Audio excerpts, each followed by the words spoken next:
Welcome to Daytona Beach, Florida, folks, for a matchup between the #1 Florida Atlantic University and your Embry-Riddle Eagles.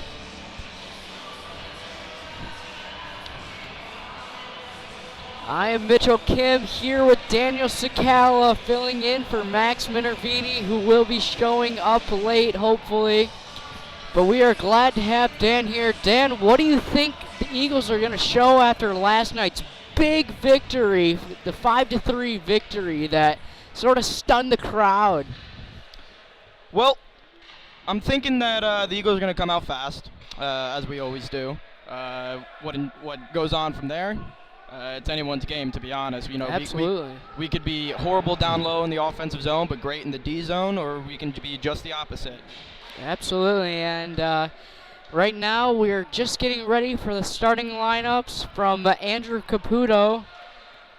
He will be announcing the starting lineups first for Florida Atlantic. And to reiterate what he is saying, because you probably cannot hear him, I will say the starting lineups for Florida Atlantic. We have in goal is Dane Bukovac. He is in his 11th game, 7-0 currently with a .322 goals against average. Definitely the starting goaltender here for Florida Atlantic. And then we also have at left D, #3, Jack Trathan. Over at right D, we have Josh Ramey. And at the left wing, we have #20, Miles Davidson. Centering him is going to be Nick Pica, #9. And at right wing, we have Daniel Hammer, #25.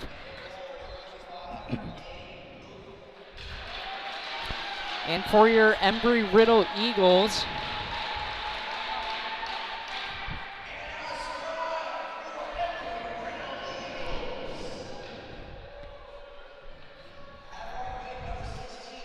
we have Alex Fowler, an assistant captain from Florida. Brantley Miller, the other assistant captain, and centering them will be Ryan Marks, your captain. Backing him up on defense is going to be 83 Bryce Corner and Remy Hawtaw. Both freshmen, definitely a young team for the Eagles here with Nico Prolier that he's going to be in net tonight. Nico, 7 games played, 5-1, pardon me. And here is your national anthem, folks.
And there you have it, folks, a beautiful rendition, as always, by Kayla Burns.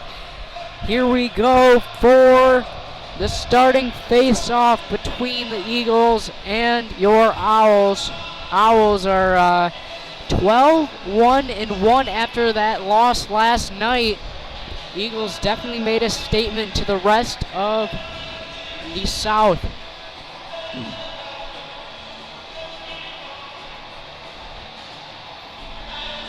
And Daniel, we are glad to be here tonight. Thank you everyone for tuning in. This will be a good one. A lot of physicality last night. Almost someone getting kicked out. A lot of referee controversy, but hopefully we'll have a good one here tonight. What do you think, Dan? Yeah, there's actually 2 people left out, kicked out last night. We had Bryce Corner on the Eagle side, and we also had somebody on the Owls getting kicked out for harassing a ref apparently over on the bench.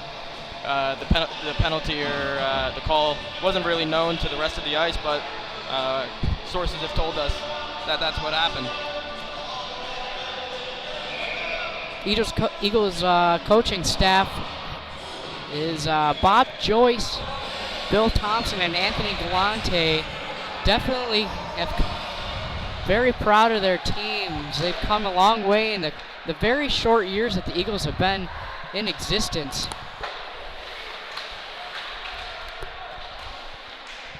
Puck is picked up by the Owls.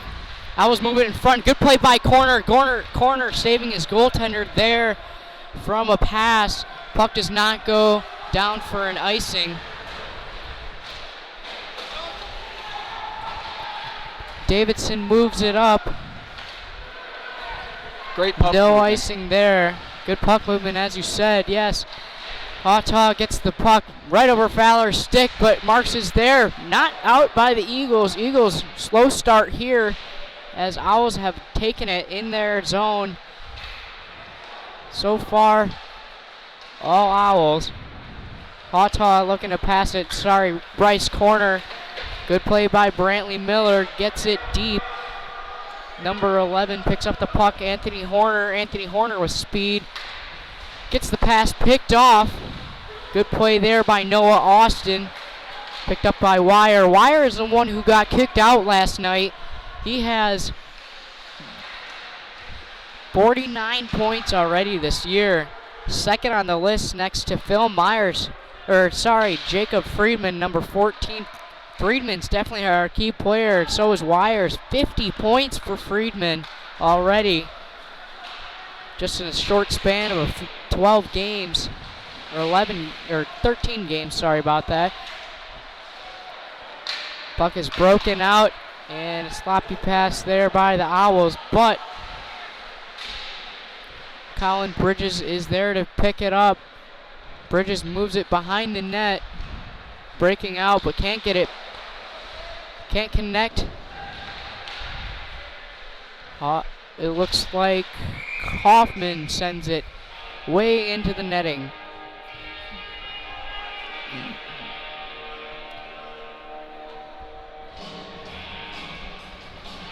Face-off comes to the left of Nico Perlier.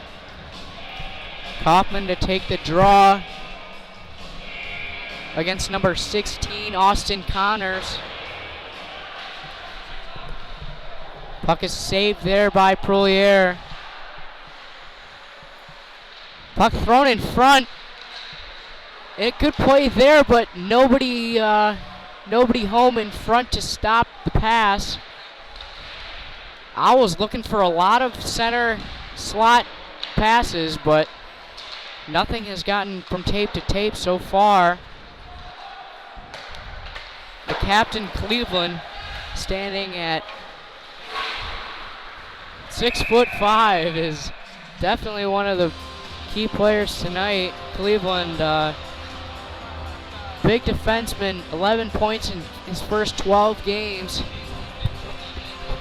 Took a few penalties last night, which cost the team. That was a very penalized game last night between the Eagles and the Owls, and luckily for the Eagles, they had just a few less penalties, and they capitalized a lot on the power plays. Their power play was looking pretty stellar last night. Matt Silcox showing some speed there, getting to the puck. Good keep in by Corner. Silcox keeps it in, but gives it right back to an Owl. Owls still can't get it out, but they finally do. Give him to Lydell. Lydell gets it deep, right off an Owl. Kept in by Hawtaw. Hawtaw looking for a shot, goes just wide. 41 Silcox gets it in front and nobody there. Deborah could not get it to his stick. A good play there by corner to make sure there wasn't going to be a breakaway there.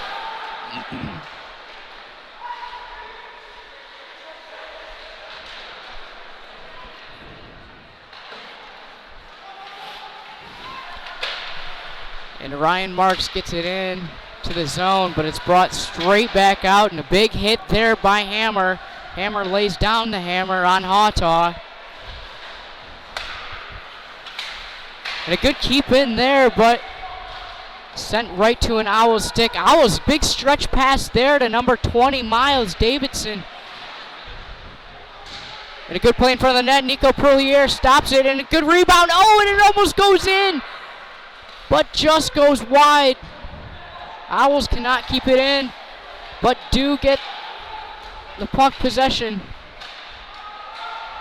Hawtaw tries to get it up to Marks, but it is a pass straight to his hip. Corner looks to get it deep, and he's hit there pretty hard by Davidson. Stopped behind the net by the goaltender, Bukovac.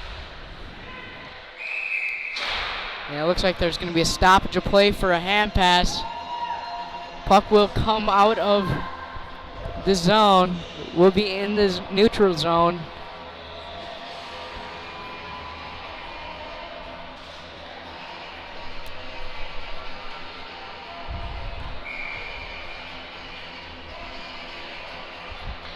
Ryan Marks to take the face-off against Friedman. Two heavyweights battling there. Friedman gets on top of that one. And it will go for an icing. Puck will be down to the left of Bukovac.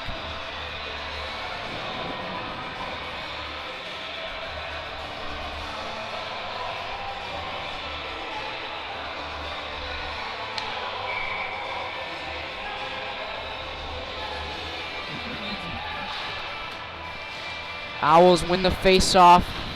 Rimmed around, kept in by Boken. Boken decides to keep the puck himself, and he moves it to Ryan Marks, and he hits the post. What a beautiful shot, but he just goes bar down and barely misses it. Great play by Boken, set up.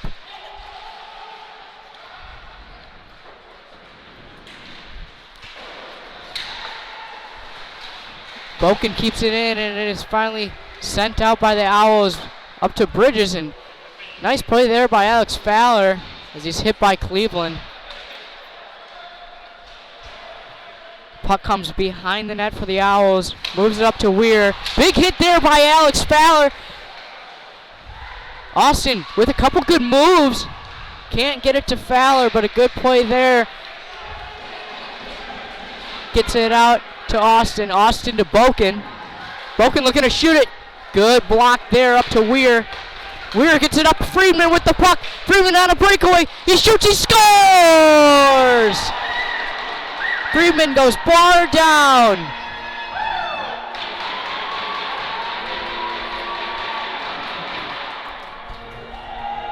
Owls take an early 1-0 lead against the Embry-Riddle Eagles. Not what the Eagles wanted to start out with 14-11 left in the first period, but great goal there on a breakaway by Friedman.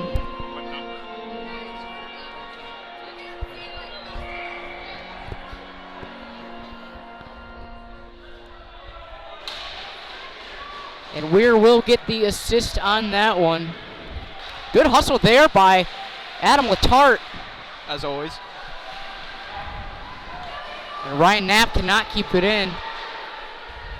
Perlier doesn't play the puck. And it's easy call there on the Owls as he was just getting, that looked like it was Wyatt Ebner was just getting manhandled there. That's too easy of a call there, but the Eagles will go on a power play.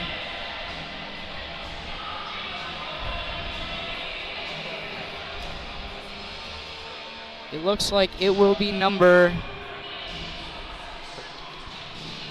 19, Myers. Myers will go to the box.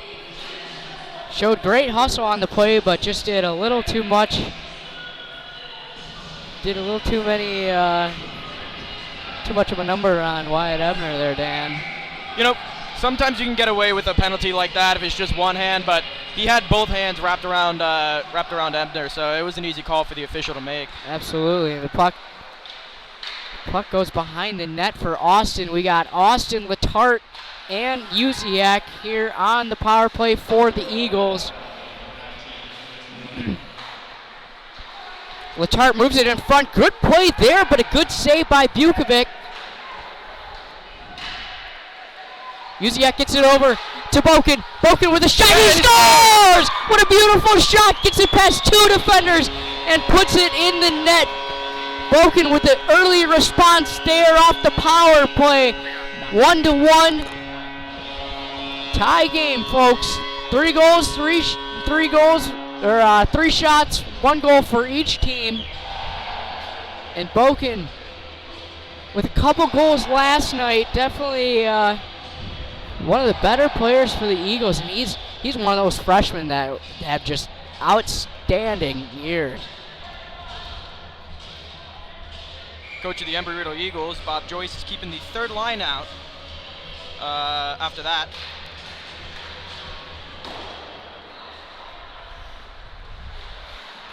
Puck comes out of the zone to Weir. Bischoff can't get it in. Kaufman tries to, but he can't. Looks like it was going to be a 3-on-1. Bischoff picks up the puck. Bischoff with a good play there, but it's just blocked in front. Oh, and a big hit there. Nice hit there. Oh, and a big play there by Haughton. Weir would have had a clear breakaway. Bischoff trying to get a hit on him. Knocks the puck loose. Weir trying to get it out, and he does. It will be a 2-on-1. Freeman, a good play there by Poulhier. Poulhier with the right pad, but he's knocked into by Curson, who came full speed right into his own goaltender. Puck will be inside of the Embry-Riddle Eagles zone, probably to the right of Nico.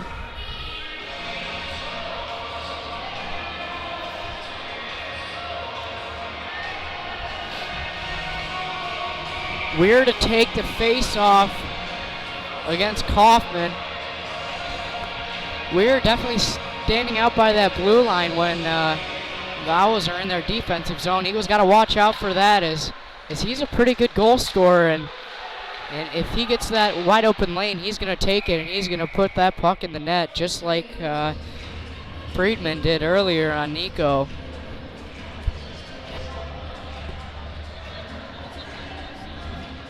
.14 left here in the first period. Daniel, we have seen kind of an interesting game so far. Not quite sloppy, but pretty decent showing from both teams. What do you think the Owls are going to have to do to really put this one away if they want to get redemption on last night? You know, they're going to have to skate faster than our D. Absolutely. You know, that's been a big thing we've seen here in the first, that our D are big part of the team. But you know, in order to get past the D and in order to score, you got to get past Nico first. Yeah, exactly. It's gonna be offsides, picked up there, and Knapp all the way back by Nico Poulhier. Didn't have too much gap control, but he does get a stick on it. Bob Joyce sends out the fourth line of Lydell, Deborah, and Callahan. Face off to the left of Poulhier, kept in there by the Owls. Good hit there. Can't get out by Callahan. And big shove from behind there on Ebner.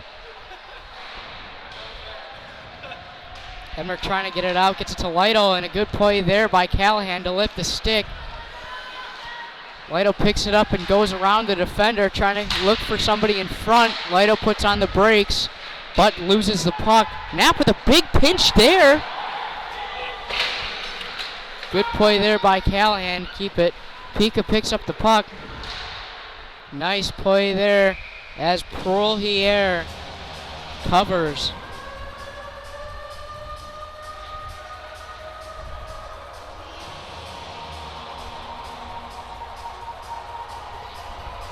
.11:03 left in the first period.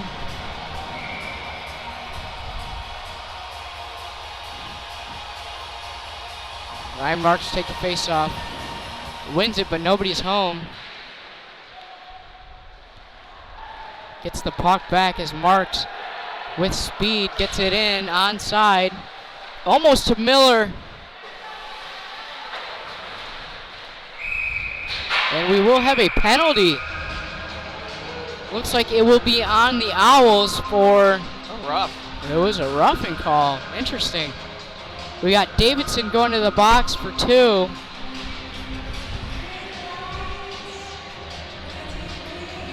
I think the play that they're referring to is over here down by our side of the boards. Fowler was hit up high a little bit, but I'm not too sure if that was the call or not. Yeah, I'm not too sure either, Daniel.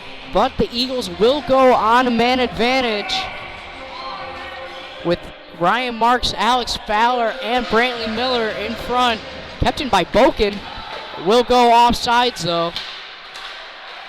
Right to Turner Kaufman as the Owls can't clear all the way down. Eagles will reset. Good play by Fowler up to Boken. Boken showing some speed. Moves around his defender. Tries to get a pass, but it goes off number 3's foot. Kaufman can't get it past. Kaufman gets the puck, moves it to Marks. Marks with a pass, and it's just stopped by the defender. Kaufman, good play there. Up to Boken. Boken with the hands, gets it to Marks. Marks loses it. Gets it to Fowler. Fowler just misses it. Oh, and he's shoved down there. Puck can't get in the net. Up to Fowler. Fowler! Block shot! And there will be a stoppage of play as the puck goes into the netting.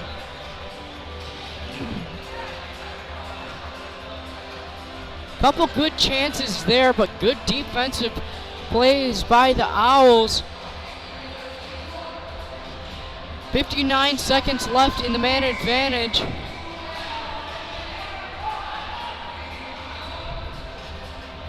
Austin to take the face-off for the Eagles. Wins it back. Takes a slash there, but Uziak picks it up. Uziak looking for room, and he shoots it, or passes it just past Hawtaw. You know, we saw in the last power play unit as well, they're trying to force passes, and it's just not working. Yeah, too much dipsy-do out of this line. And Uziak, another missed pass there, but luckily it's fumbled by the Owl defender. Pro here looking to move the puck, and he does. Good play there. Gets it to Hawtaw. Hawtaw can't get it past the Owl. Eagles power play not looking too great here, but it is picked up by Corner. Corner gets it to Latart. Latart back to Corner. Bryce Corner over to Hawtaw. Hawtaw with a good shot there, blockered away by Bukovac. And a good play there, almost off the stick of Bukovac, but Latart trying to get a goal there as it's even strength. Good play by Hawtaw. And he takes not a great penalty. Eagles will go down on a penalty kill.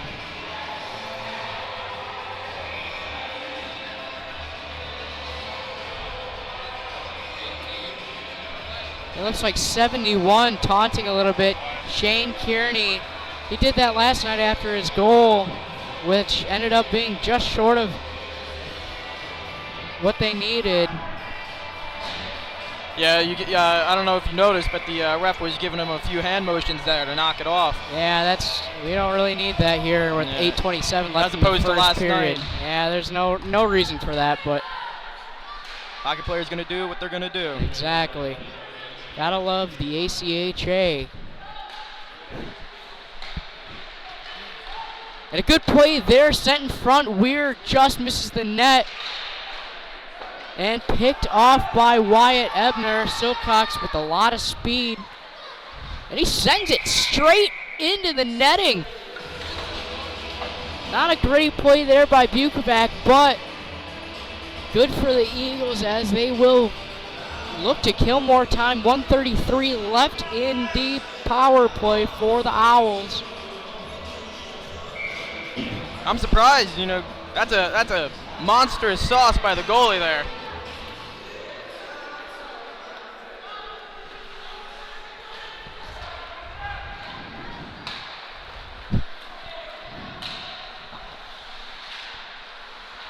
A good play there. Oh, just out of the way of Silcox. Pass is moved up to Weir. Moved in front. A good play there, just goes wide.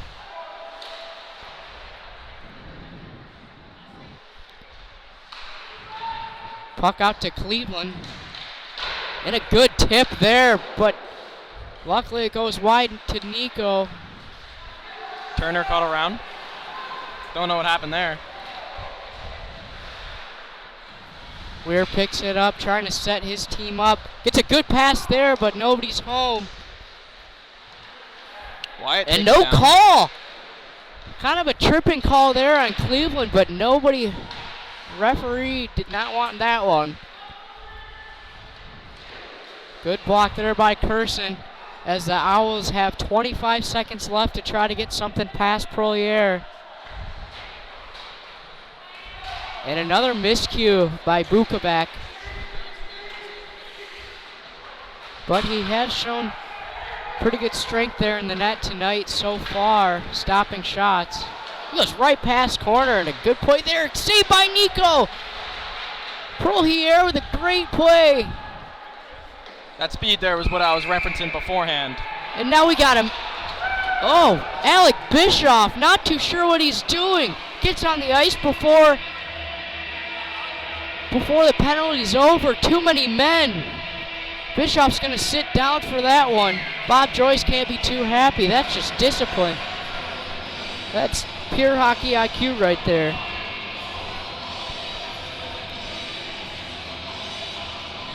Eagles on the bench not happy with Alec Bischoff right there. That's not what they want to see with 6:24 after getting rid of that last penalty. Now they're going to have to try to ice it for the next 2 minutes, but they do get it out. Dumped in by Alex Fowler, Daytona native. Picks up the puck, and a good play there by Bukovac with the stick. Gets it over to Cleveland. Ryan Marks forechecking now.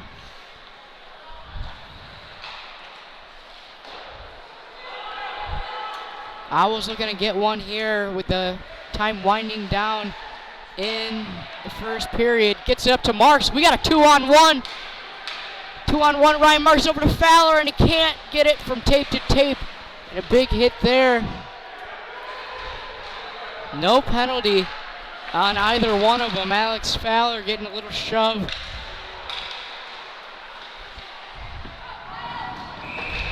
And we will have a penalty on the Owls. 1:05 left in the man advantage. Now goes to 4-on-4 hockey for roughing. It will be on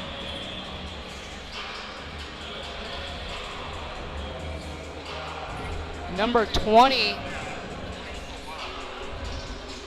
Miles Davidson. That's the second penalty of the night already, and it's only the first period. As if you know, folks, the ACHA rules, because of this Florida Atlantic team, is a 4-penalty rule. And you are kicked out of the game and suspended. And also the coach gets suspended too, so I have a feeling if Davidson takes another one, he's probably not going to play too much more the rest of the game. Ryan Knapp tries to keep it in, and he just gives it right to him. Offsides there by the Owls. Eagles have to kill off 55 seconds before they have a power play. 5:18 left in the first period.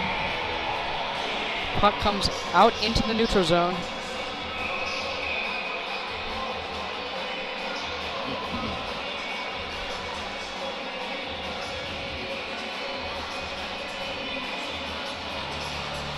Not too sure what just happened there.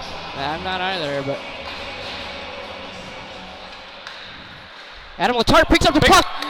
Letarte on a breakaway, and he's hooked. No call. No call. Oh, we do have a call. And there's a scrum down in the corner.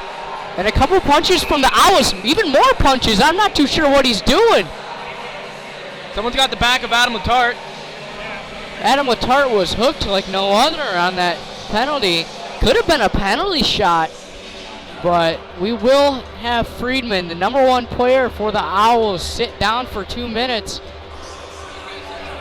Threw a couple punches too, but I think they're letting those go. They will be letting those go. I believe the whole league heard of the game last night because of how big it was and how scrummy it was, really. Absolutely, yeah. It was definitely not not a game you want to make somebody mad at, but refs aren't taking any chances tonight. it will be 4-on-3. Eagles, if they kill off 45 seconds of this power play, they will have a 5-on-3. Good clear. Prolier stops the puck behind the net. Bridges moves it up.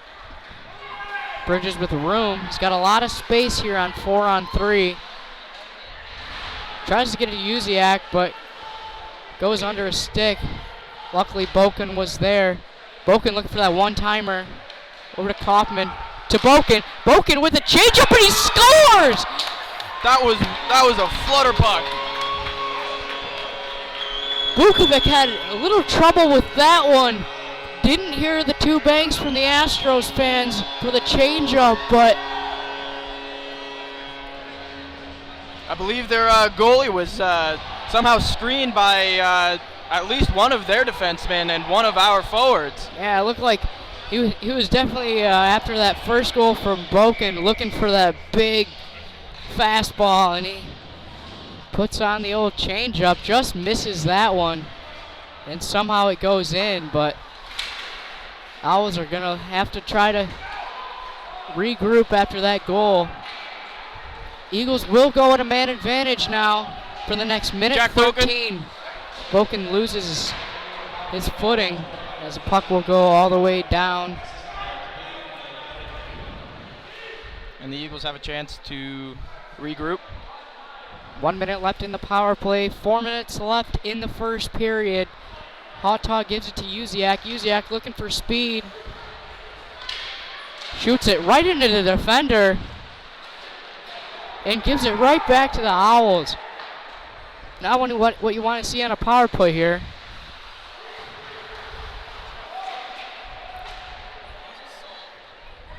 Eagles after that goal not showing too much life, but Miller does get it in. Miller looking with speed. Can't be kept in by Boken, but Boken does regroup. Gives it to Lydell. Lydell goes right up the middle. Regroups. Gets one on net, and almost a great goal there by Brantley Miller. Tried to get a tip, but the net does come off. 11 seconds left in the man advantage. Eagles are going to have to watch out for the man at center ice, looking for a breakaway to tie it up here with 3:19 left in the first period. Faceoff will come out of the neutral zone.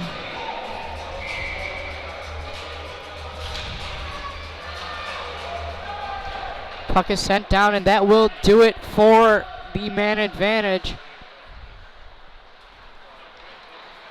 Hautaw moves it up to corner. Corner gets a shot on net, goes wide. Moves it in front, and a good play there. Kept in by Hautaw. Hautaw gives it right back. And it looks like it's going to be a breakaway. A good play there. Oh, and we got a penalty.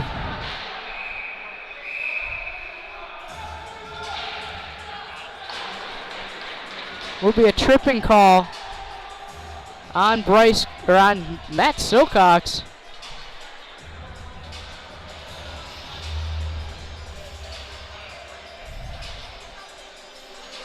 Good hustle there by Silcox. Did what he had to do, but will not be a penalty shot because there was no way he got a shot on net. And there seems to be 2 penalties. I believe corner. Oh. I believe corner took the guy down. They got him for a trip, and I think Silcox might have roughed somebody in front of the net or up in the slot area. Not too sure why Matt Silcox is in there, but that's going to cost the Eagles.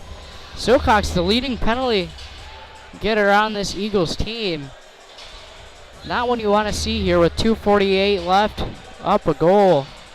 That's just a discipline issue.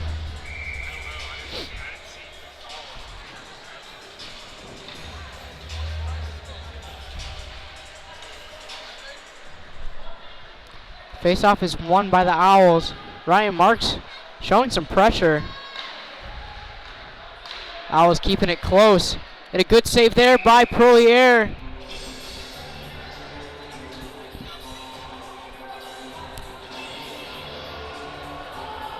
Prolier with the 6th save of the night.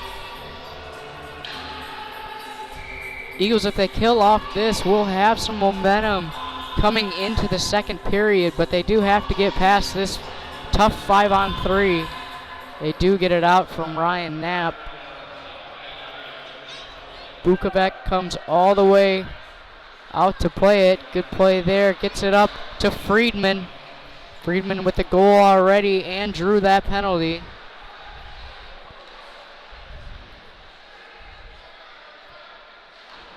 Good block there by Knapp. And Marks can't get it out. Owls regain possession. Gets it up to Friedman. Friedman takes a puck. And a good save there and gets it out is Ryan Knapp. Eagles will change on the play. 1 minute left in the man advantage. Just under 2 in the period. Definitely a fast-paced play here in the first period. Gets it over to Friedman, the leading goal scorer. Tries to get the change-up in. And Bridges gets it out. Eagles send out Curson, Bridges, and Hawtaw here to try to get these last few seconds in on the PK. Pika picks it up. Pika with a good shot there and save by Prohier with the glove. Good save there. Pika with a nice chance while his team was changing.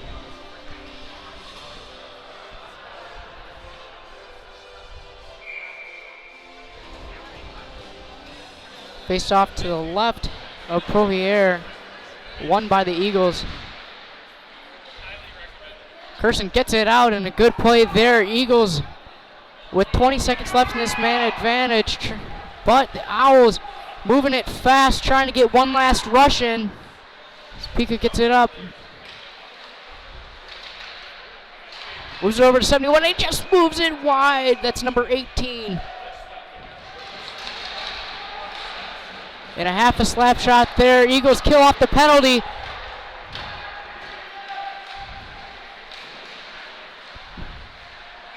And we got a goaltender interference, it looks like.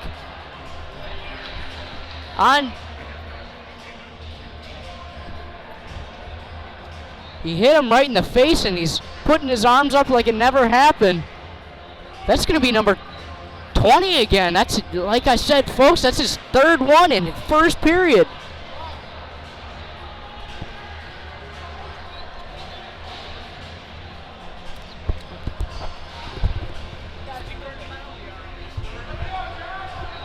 Like we're saying, if he gets one more, he's out of the game. And so is the coach. He's suspended. Something no team wants, I'll tell you that much. And he's played pretty well here in the opening period, but just a few calls not go his way.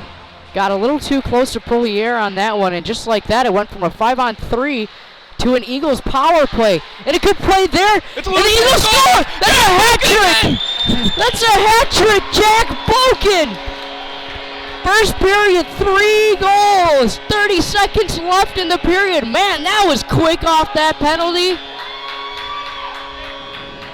You would think after the last two, the Owls would be right on Boken after that one. And it looks like Harry Styles and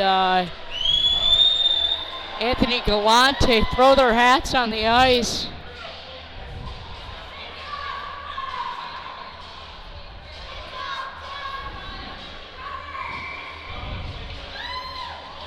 Jack in the right place at the right time, I'll tell you that much. That puck was in everyone's feet, I believe.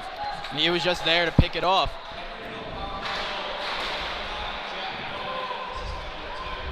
.20 seconds left here in the opening period. Kaufman gets it behind the net. Trying to do too much, and he gives it right to an Owl. And it's sent in front, and a good play there by Prolier. As it's sent up to Brantley Miller. Miller gets it out of the zone.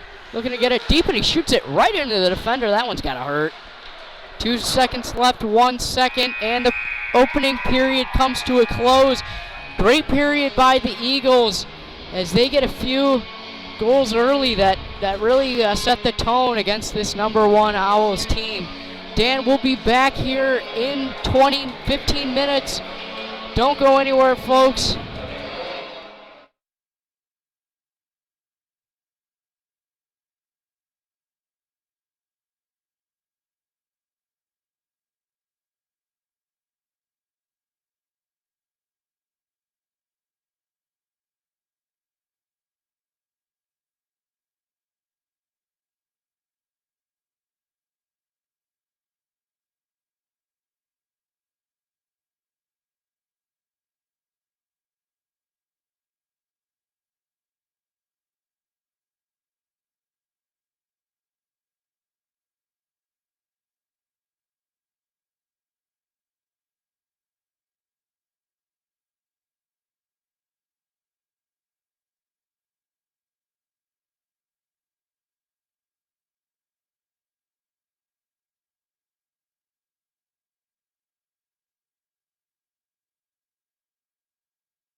Welcome back, ladies and gentlemen, live from the Daytona Ice Arena here for the start of period number 2 between the visiting Florida Atlantic University Owls and the hometown Embry-Riddle Eagles. I'm Nick Gimbel, and Andrew Caputo will be joining me here shortly for the start of the second frame. Embry-Riddle coming off of a 5-3 victory last night, coming off of a more impressive first period. Jack Boken scoring all 3 goals for Embry-Riddle, a natural hat trick, and a 3-1 lead for Embry-Riddle.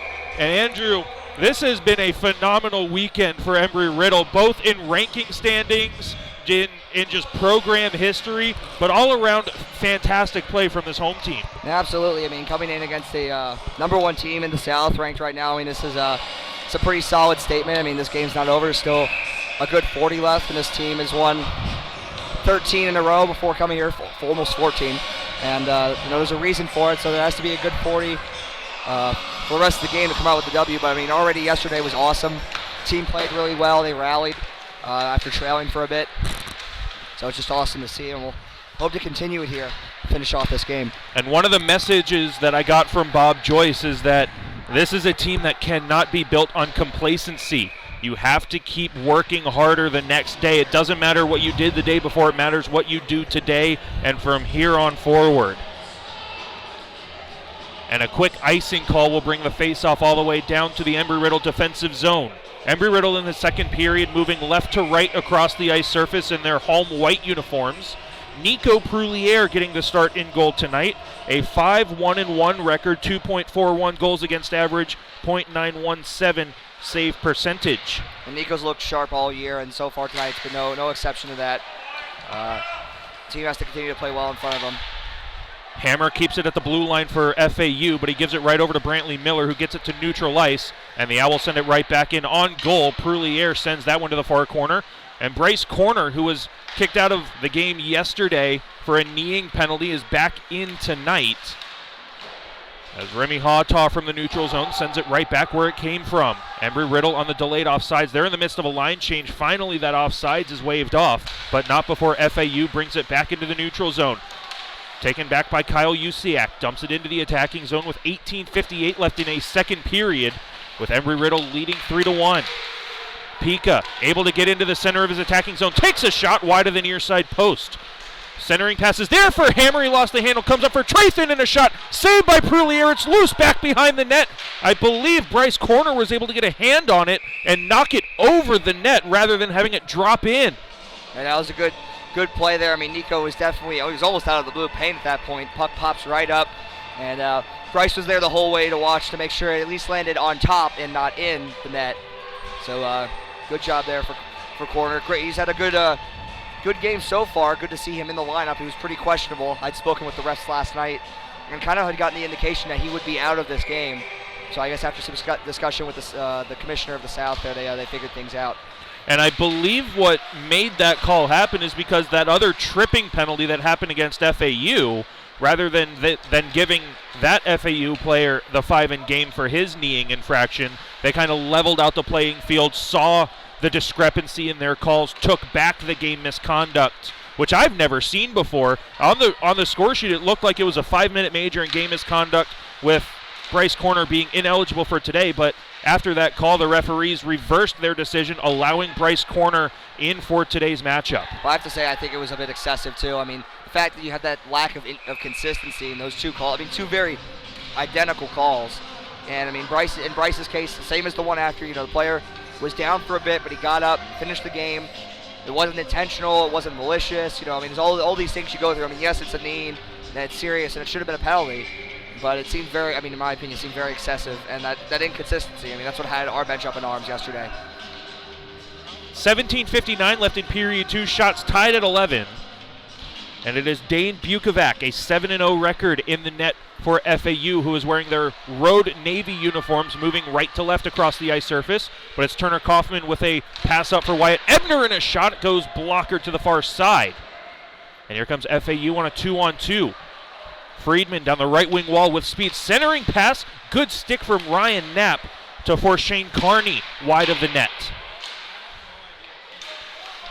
Ebner forces his man into the wall, and Matthias Weir trying to steal it away from Ryan Knapp. He's unable to do so, and Knapp sends it off the glass and out to the neutral zone. Thrown up in the air, does not hit the ceiling, so it stays in play for Friedman down the left wing wall. Centering pass, and a one-timer gets fanned on by Weir. That was a great opportunity there. The second leading goal scorer for FAU, I believe 49 points coming into the weekend, so I mean, we don't want to give him chances like that. He doesn't miss often. And Matthias Weir, 49 points coming into the weekend. Jacob Friedman, the guy passing that puck, is the leading scorer with 50 points. So if you're Embry-Riddle, you're watching those two players on the ice at all times. Yeah, I got to have a feeling that wasn't the first time they'd done that. And Nico Perlier will take no chances with that bounce off the end boards. 16:54 left in period 2. We're waiting for our first goal of this second period. All 4 goals coming in the first 20 minutes of play. And the faceoff will be on the far side circle on the glove hand side of Nico Perlier. Been a pretty good, I'd say pretty close to even bout between these two teams so far. Both kind of feeling each other out for the second period again. No, that just hit the linesman. He looked a little stunned from that. Adrian Deborah with a chance to clear it out on the far half wall. It's in his feet, working 1-on-2, gets it up to the blue line, but that's as far as he gets. Second and third effort is thwarted by FAU, and they have possession below the goal line. Stuff attempt on the far side, stopped by the left pad of Perlier. Now Adrian Deborah with a skating lane down the left side. Gains the center ice red line, dumps it in, and FAU gets it right back out. They did not gain the red line, and icing will be called. Just a little too early on that dump in. They were just on their own defensive side of center ice. So the faceoff comes all the way back down into Owl territory. 16:22 left in the second period. Shots tied at 12 with an Embry-Riddle 3-1 lead. Bit of a different look for the fourth line here. Kind of bringing Deborah down, and again, really establishing some physicality, dropping Lydell down as well. Looking for a bit of a really, not necessarily a scoring line, but some chippiness and some ability to kind of grind and wear down this FAU team. They're not used to being hit. They're challenged that much, and I think Coach Joyce put this line together to give them even more trouble in their own end. Connors using his body to separate Hawtaw using his body to separate Connors from the puck, and that allows Embry-Riddle to get into the attacking zone. Down for David Lydell, who got the start yesterday on the top line. Talk about diversity and being able to use him on all areas of this game. He was on the first line starting yesterday, and you just said that makeshift fourth line, looking for that grittiness to battle down low. David Lydell's going to do it all. Up to the high slot to the far side for Deborah. Looking over his options, a sharp angle shot goes behind. Lydell picks up the loose change, lost the handle in the near side corner, knocks his man down, gets possession back. Tries to send it up to the blue line for corner, and it's intercepted, and the Owls get it out to neutral ice. It's Hawtaw again. He'll send it off the boards for David Lydell. Over the blue line. He'll take a rising shot over the crossbar.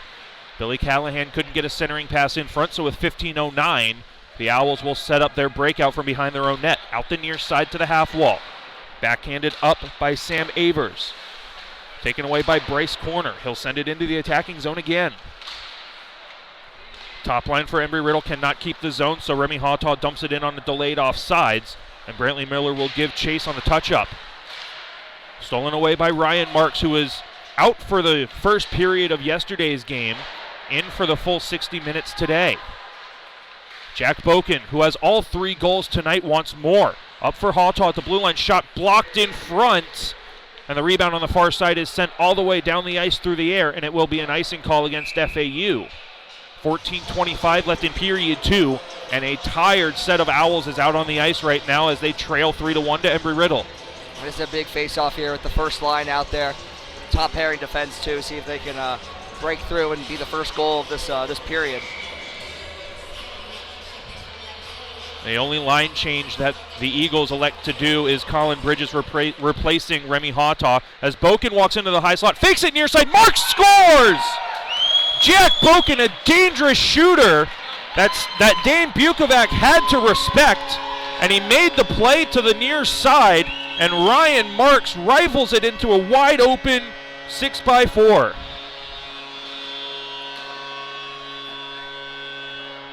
And Bukovac had no chance on that play. And I mean, that was just a great spot there. I thought Boken was going to go for his 4th goal, but he decided to be a little more selfless this time around and give it to the captain of all people. And yeah, he doesn't miss at that spot often. It was great job by Jack to open some space up at the blue line, and then after that, I mean, it was just meant to be. Noah Austin down the right wing wall. A 4-1 lead for the Eagles. He has it to the far corner. Up to the blue line for Boken. Sends it off the wall. It's intercepted by Davidson, but Boken gets it back and turns it over. A 3-on-1 for FAU. Nick Pika up top for Davidson. Near side hammer looking far side, and it's intercepted by Bridges. Colin Bridges stops the 3-on-1, and Embry-Riddle comes back on the transition. Noah Austin over the near blue line. Centering pass goes off the outside of the net for Adam Letarte. Letarte up to the blue line for Jack Boken. Falls down on the play, getting it to Bridges. Bridges with not a shooting lane. Sends it into the far corner for Austin. He'll settle the play down up to the blue line for Bridges, who takes a body from Davidson. He'll center it for Nick Pika. Pika all alone coming over the blue line. Moves it far side. Now back to Pika. Big save by Proulier. And that will stop the clock with 13:26 left in period 2. And that line for the Owls was absolutely buzzing in the attacking zone. I mean, that was a great chance for FAU there to come back in this game. Shots tied at 14, a 4-1 lead for Embry-Riddle. Wyatt Ebner sends his man into the glass, but FAU maintains possession. Pika staying out on the ice. He'll send it to the far side. He has Alex Winokur centering pass for Pika. He fanned on the one-timer, but keeps it in the attacking end. Intercepted by Ryan Knapp on the dump-in. He'll send it off the glass, and Alec Bishkoff sends it into the FAU bench. And Embry-Riddle will not be allowed to make a line change. And that play there, I mean, you know, nothing dangerous done there, but with Knapp, you know, he had a lot more time than he thought he did. He can probably just take a second to skate it up and get a little more power on that. Looked like he was kind of throwing the puck away a little haste, like he didn't need to do that. Weir won the faceoff back to the blue line for a shot from Clayton Cleveland that went wide of the near side. Now Weir has it back for a sharp angle shot. Rebound save by Proulier. He made 2 point-blank save in the rebound on the far side. Sees Turner Kaufman skated up the half wall, taken down, and FAU comes back into the slot. Now Friedman down low for Weir. Has Carney in front. Weir down low for Carney, and Carney left it for Cleveland, and instead it was taken by Wyatt Ebner. Ebner with a skating lane, taking all the ice that's given to him down the right wing wall. Takes a long shot, routinely handled by Dane Bukovac. 12:18 left in period 2. Ebner harassed from behind. Back to the far side for Bishkoff. He's wrapped up by Cleveland. Now Cleveland sends Bishkoff into the boards, and he's not going to back down from anyone regardless of size. And Ryan Knapp retreats into his own end to maintain possession. Sends it off the far side wall for Bishkoff. Taken out of the play by Cleveland. And that's a penalty against Bishkoff as he and Cleveland go at it. And they got to assume both players are going here. Now they're in a wrestling match. Cleveland is on top of Alec Bishkoff. And just as I said, Bishkoff is not going to back down from any fight, tussle, whatever you want to call that wrestling match. And now Cleveland's helmet has popped off. And that's pretty interesting to see there. There's a bit of feistiness going on. I mean, this game hadn't really been heating up like it had last night.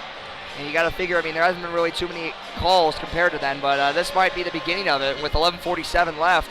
You know, this could be the first of many. You have to see how it goes from here. And I believe the original penalty was coming to Alec Bishkoff. The referee's arm went up while FAU had possession. And they did not blow the play dead, so it would have been a delayed call on Embry-Riddle. So we'll see if Embry-Riddle still goes down on the penalty kill 5-4, or if everything equals out with Cleveland retaliating. Yeah, it looked like Cleveland definitely dominated that there. Kind of threw, not that Bishkoff hadn't already started that, but it kind of looked like Cleveland threw him a few times on the ground for good measure. I think you might have to see, at least in my unbiased opinion, of course, Nick, see these offset. But I guess there's a reason why I'm not down there, you know. And this all goes back to what I said at the end of the broadcast last night with Jordan Shepard. This was going to be a character game for both teams. for Embry-Riddle in a sense that a 5-3 victory over the number 1 team in the South Division is not uncharacteristic, that they can battle with these top 4 teams, both in the SCHC, in the ACHA Division 3 South, whatever you want to call it. They can battle with the best of them. And for FAU, it's a chance to come back and prove why they're the number 1 team. And I don't know if Andrew, tell me, is Embry-Riddle playing like a number 1 team, or is FAU playing like a number 6 team, or is it a little bit of both? I mean, I think that, and this is, this is obviously not meant to disrespect FAU in any way. I think that their schedule has been a little bit, they haven't been playing as many of the teams in the top 10 as we have. And I think that they're a very good hockey team, obviously. That's why, these games are close, they're hard hitting. But when it comes to some of the teams they played, I think the highest ranked they played was Georgia Tech, and they had a win and a tie against them. They had a very tight game against Auburn. But outside of that, I think they've only played 1 team inside the top 10. And I think that we're probably one of the tougher teams they've played so far, and it's just showing. Sometimes when you end up playing teams that you're able to dominate so easily, you get a little complacent. And, Coach Joyce always advocates this game of physicality and making sure you finish your hits. And I don't know if this team FAU's team is used to that. So I think give props to FAU for, they came in with 14 wins already. But you have to give props to Embry-Riddle for, continuing to play their game the way they always have and giving FAU a tough time here this weekend. This elongated stoppage coming with 11:47 left in period number 2. On the scoreboard right now is a double minor penalty to both Alec Bishkoff and Clayton Cleveland. So I'm not sure if it was Bishkoff's intention to try to draw a retaliation penalty, but it worked. The original penalty to Alec Bishkoff was the first 2-minute minor, and then Bishkoff got an extra 2 minutes for roughing in that scrum. And then I believe Clayton Cleveland is going to pick up a double minor for roughing. So we will skate 4 aside for 4 minutes, barring any other penalties, of course. But if any goals are scored on this 4-on-4, neither penalty is going to be negated. And Bishkoff still chirping with Cleveland. This is very, very interesting to see. You see Matt Silcox going over to calm him down. That might be a reversal of roles there, really. It's pretty entertaining to see. And this is what you want to see from your 3rd and 4th line players. Clayton Cleveland coming into this weekend, 3 goals, 8 assists, 11 points, only 22 penalty minutes through 14 games. Not the highest scorer, not the biggest penalty taker, but he wears the C on the uniform. He is this team's captain. So for Alec Bishkoff, who's in and out of the lineup, a 4th or 3rd line player, sometimes the rotating winger, for him to make this kind of an impact, yes, he should not have taken the original penalty. No, he probably shouldn't have instigated that scrum. But for him to make an impact such to take FAU's captain out of the play for 4 minutes here in the second period with the Owls already down 4-1 says something on how Alex Bishkoff, probably no larger than 5'7", 5'8", against Clayton Cleveland, who's probably 6'4", off of skates. He's not going to back down from the battle, and he's going to take the captain out for 4 minutes. A lot of credit to be given. Ooh, it looks like Matt Silcox took a bit of a tumble there. And that's a penalty against FAU. Silcox didn't just take a tumble. Friedman is going to go for an interference or a hooking penalty. The referee that called that icing play is going to give Friedman a tripping penalty, saying he took Silcox down. And I'm not exactly sure. I don't know if I saw that.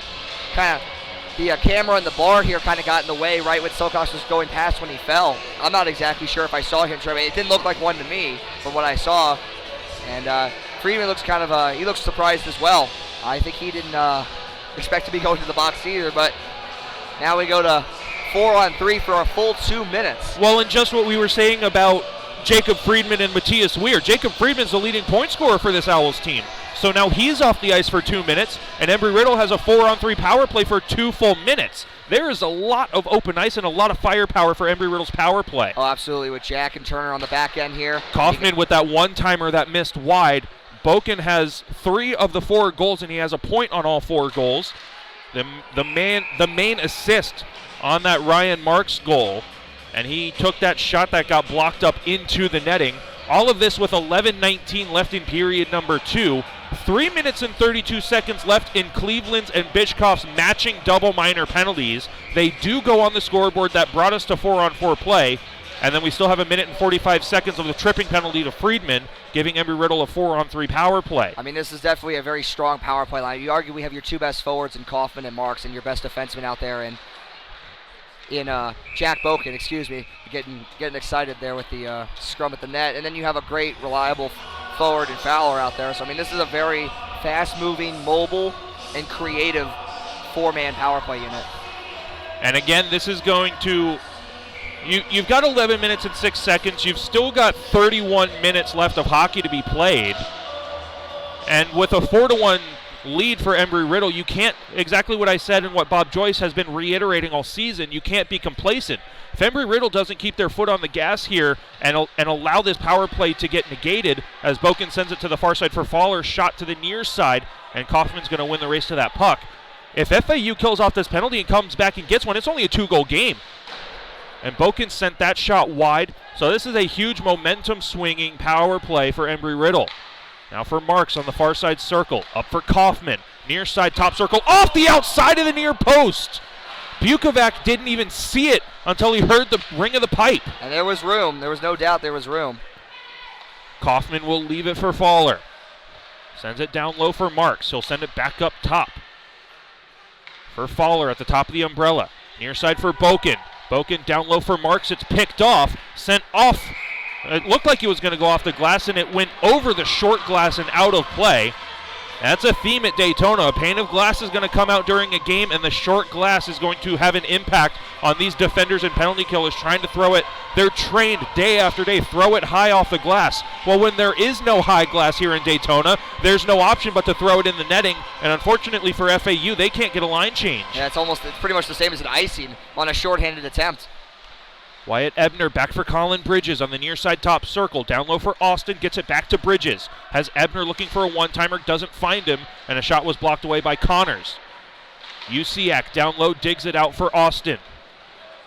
18 seconds of 4-on-3 power play time. Ebner with a long shot. No one was in front, so Bukovac had a clear sight line to that shot. 10 seconds left until we're 4-on-4. Noah Austin maintains possession for Ebner. Has Austin back on the far side. Elects to take the shot again. Usiak evaded the front of the net. And we are back to 4-on-4 play for a minute and 45 seconds. Bridges sends it down low. Now FAU realizing their even strength, so they move to man-on-man coverage.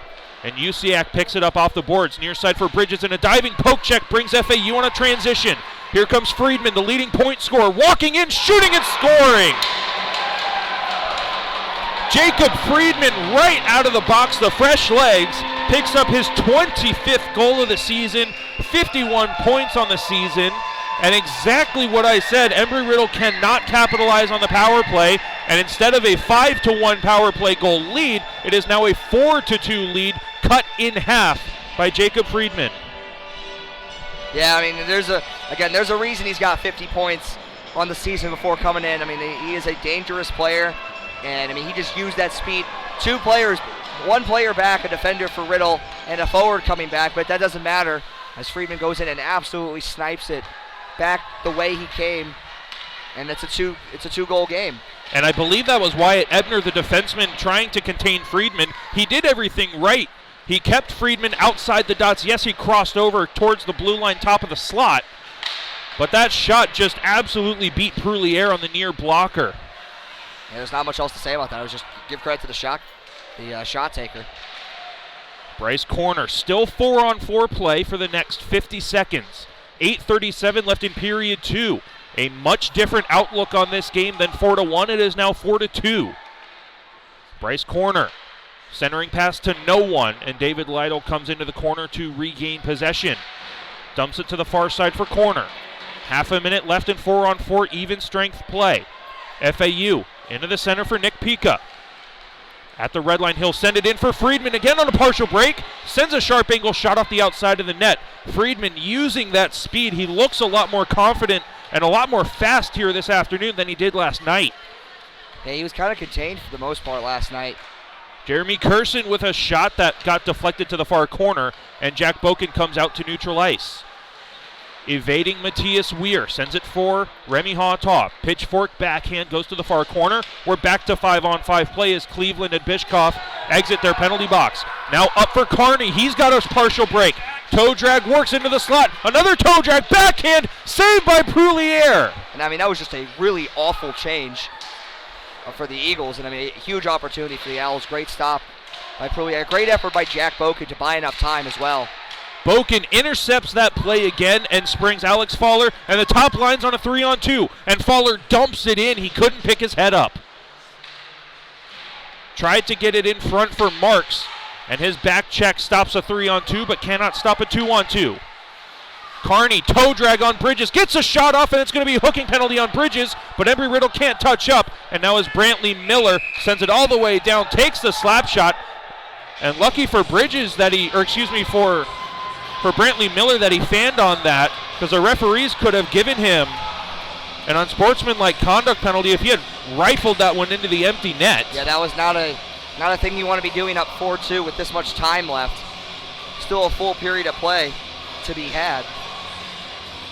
So now Embry-Riddle is going to have to deal with a 2-minute penalty kill as FAU from Friedman just pulled back within 2. Shots 21-16 in favor of FAU. And Embry-Riddle will win the defensive zone faceoff and send it all the way down.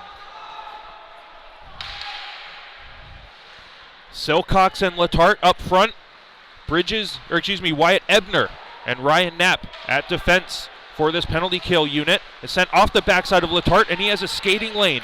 Short-handed 2-on-2 over the blue line. Smartly stops up and sends it back to Ryan Knapp. Dealing with a bouncing puck, sends it far side for Ebner. Wyatt will send it through the air all the way down off the glove of Winokur. And Letarte quickly into the near side corner. One of the best penalty killers for Embry-Riddle. And he lost possession behind. Winokur to the far side. Long saucer pass. Comes on the stick of Friedman and right off the stick of Friedman and cleared all the way down by Ryan Knapp. Without a doubt, I mean, Adam Letarte, his speed is so useful. I mean, in almost all situations, but especially on the penalty kill to harass the opposing team and to be able to kill time. Winokur nearly left it on the drop pass for Silcox to steal it. He and Matthias Weir had a little bit of miscommunication, but luckily for the Owls, they get it back into the neutral zone. Weir over the attacking blue line for Friedman. Back to Weir, takes a shot wide of the far post. Proulier may have gotten a glove on it. Now David Lydell picking it up from behind him one-handed, working 1-on-2 short-handed. Can't get a shot off, and he will keep it on the far corner. Wrapped up by Cleveland.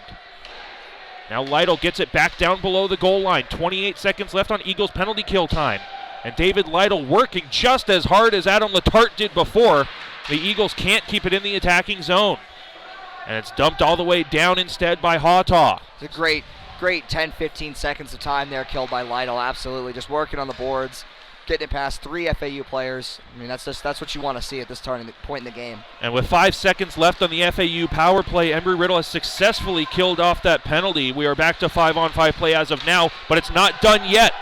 FAU wanting a tripping penalty, they're not going to get it. It's in the feet of Bryce Corner. And it's sent up and not out. It did not hit the netting. Now Bryce Corner, as Embry-Riddle wanted a hooking penalty on that. Referees are letting the stick infractions go, frustrating everyone on the ice, but an offside call is going to stop the clock at 4:44 left in period number 2. A 4-2 lead for Embry-Riddle. The faceoff will be right in front of our broadcast position here in the neutral zone. Top line out for the Eagles.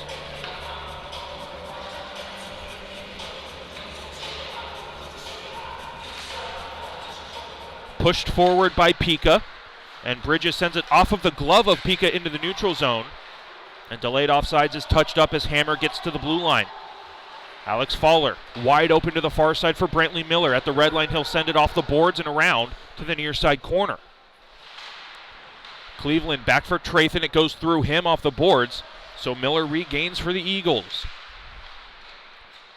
Marks up for Bridges. He has a shooting lane right to the face mask of Bukovac, and he's able to snag it with the glove hand. No rebound given up with 4:14 left in period 2. It was a good try by Bridges. I think he saw that there was some traffic in front from Bukovic's own men there, and just trying to see if he could just throw a shot on, and it looked like he saw it just at the last second and was able to snag it. So a good save, but a good read there by Bridges to just try to throw that on net. FAU with the face-off win. Hammer backhands through the air looking for Davidson. It bounces over him. And Jack Boken, point scorer extraordinaire tonight, gets it into the attacking zone. Glove down by Pika at center ice. Deflected off of Faller. And he was the intended target on that transition pass. Instead, FAU gets it back into the attacking zone on the dump-in. Rimmed near side to far. Boken run into on the far side corner. FAU doing everything they can to knock Embry-Riddle off the puck, and they do. Back down low, a 2-on-1 down low, and the pass looking for Pika on the far side is missed. Up top for Trathan, it's intercepted. Here comes Faller on a 3-on-2. Faller down the right wing wall over the blue line, long shot into the midsection. Rebound is there. Miller with a shot, and Marks gets it and he scores. And now Jack Boken is going to take an unnecessary penalty. Ryan Marks picked up the rebound in front.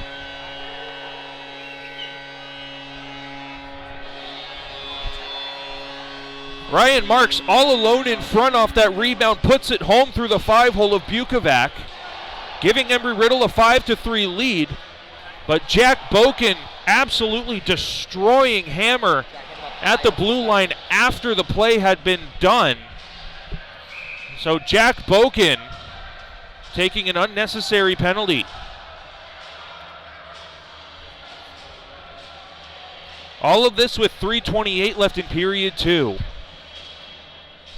This seems reminiscent. Another defenseman this time of the game being thrown. I didn't see what happened, but I saw Daniel Hammer went down, and he looked like he was pretty seriously in some distress. And they're talking about it. From how it looked, not surprised that this is 5 in a game like last night, to be honest. Nothing's up on the board yet. I don't know if it was a stick shoved into the back of the leg that sent Hammer's feet flying in front of him, sending him on his back. Or if Jack Boken tried to send an elbow or a shoulder. I have no clue. I was watching Ryan Marks score the goal down low. But a bittersweet goal. Embry-Riddle gets their 3-goal lead back.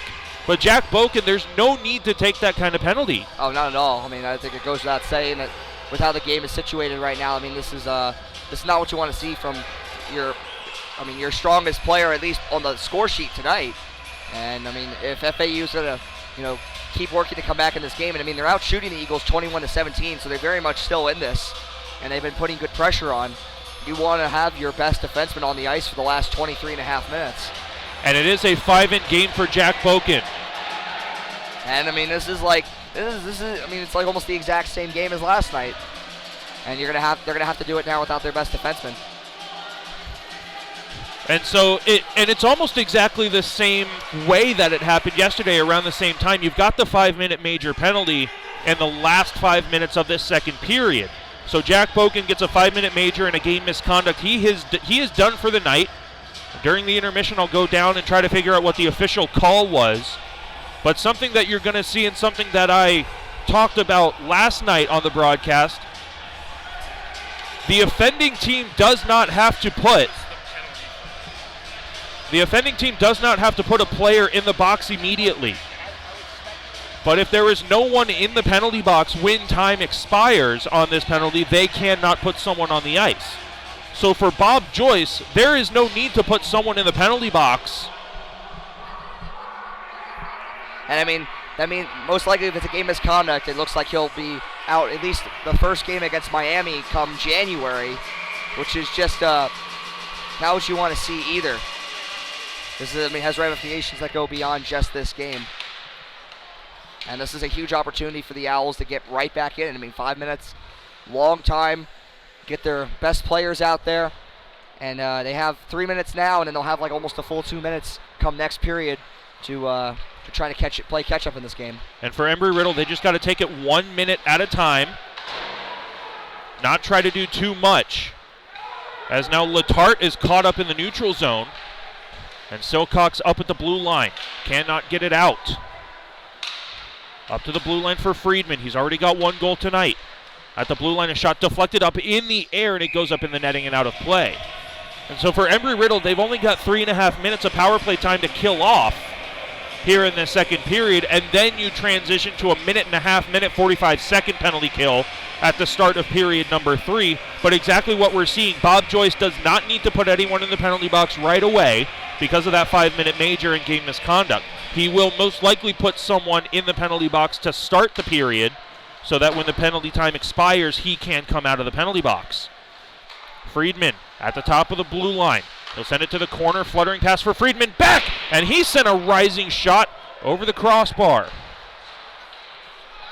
And that was almost a breakaway pass for Turner Kaufman, shorthanded. And Kaufman will steal it away from Friedman. Battled for on the near side corner. 2:20 left in period 2. Embry-Riddle on a 5-on-4 penalty kill. Winokur, he will move it back for Kaiserman. Left on the far side for Carney. Carney trying to walk into the middle. He lost the handle, and Knapp sends it around the boards. Off the foot of Friedman. And Curson finishes the job to send it all the way down with 2 minutes left in period 2. Embry-Riddle with a one-man line change. Matthias Weir lost it in the feet of Friedman. Now a centering pass for Weir, knocked away by Wyatt Ebner. And it's taken back by Noah Austin and Jeremy Curson shorthanded. Curson evading a body check, a 2-on-1 shorthanded. Curson shoots wide of the near side post. A beautiful stop from Jeremy Curson to free himself up for that shorthanded chance. And Austin with a shot blocker down, rebound there on the far post. And no one is home for Embry-Riddle to poke the rebound away. Now Hammer cannot reach the loose puck before Bryce Corner pinches it out to the neutral zone. 1:13 left in period 2. Austin dumps it in for Pika to regain control for FAU. Stretch pass is deflected away by Hawtaw, and Corner sends it right back where it came from. 1 minute left in the period. Embry-Riddle leads 5-2. They're still on a 5-minute major penalty kill for the rest of this period. Cleveland lost it to Marks, but he couldn't find it. Now he does.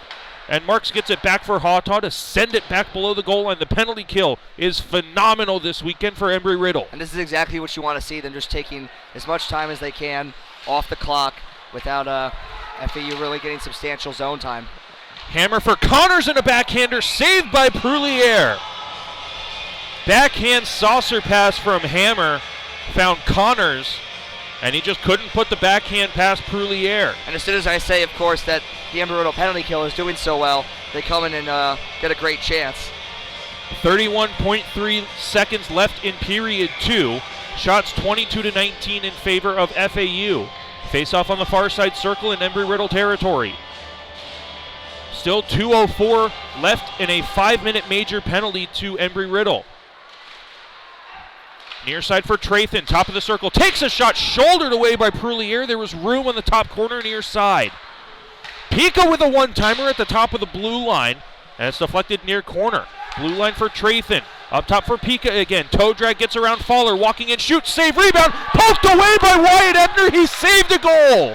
A wide open 6x4 with 5 seconds left. Trathan a shot, rebound, save, and it's loose in the crease, and Ebner saves another goal. Wyatt Ebner saved 2 or 3 goals there in the dying 15 seconds. And that was, absolutely fantastic work. There's a reason why, he doesn't always get the goals or the points, but he's a great penalty-killing defenseman, defensive defenseman, stayed home, pick your adjectives, but he's just absolutely fantastic in situations like this, and he gave 3 good reasons why there in a just 15-second time frame.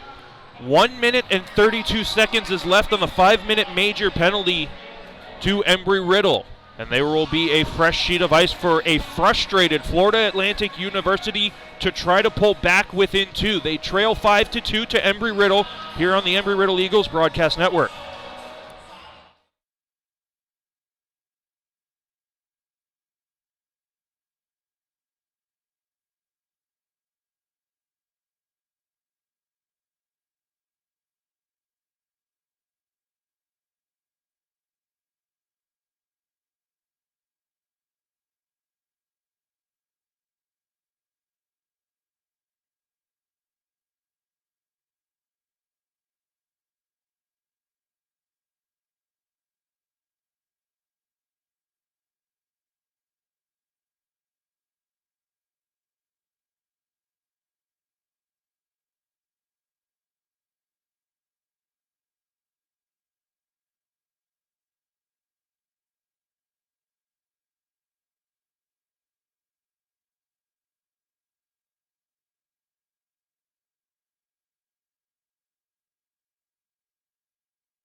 For the final time this semester, welcome back, ladies and gentlemen, to the Daytona Ice Arena. Period number 3 about to start. Embry-Riddle coming in with a 5-2 lead. They still have 1 minute and 32 seconds left on a 5-minute major and game misconduct penalty to Jack Boken.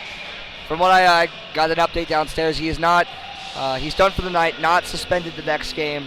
The first game, the spring opener against Miami, he will be eligible to play. It was a 5-minute major. According to what I had heard, it was for cross-checking. It was a high cross-check. Kind of had been going at it for a little bit, and that was, and Jack, I guess, had decided that was enough there. And exactly what, I'm sorry. It's all good. Exactly what I was alluding to earlier. Bob Joyce has put Alec Bishkoff in the penalty box. Just as I was saying, he did not have to put a player in the penalty box at the start of that 5-minute major. Now Remy Hawtaw is without his stick. And Ryan Marks has to be careful, but luckily Nico Proulier is able to snag that puck out of midair 14 seconds into the third period.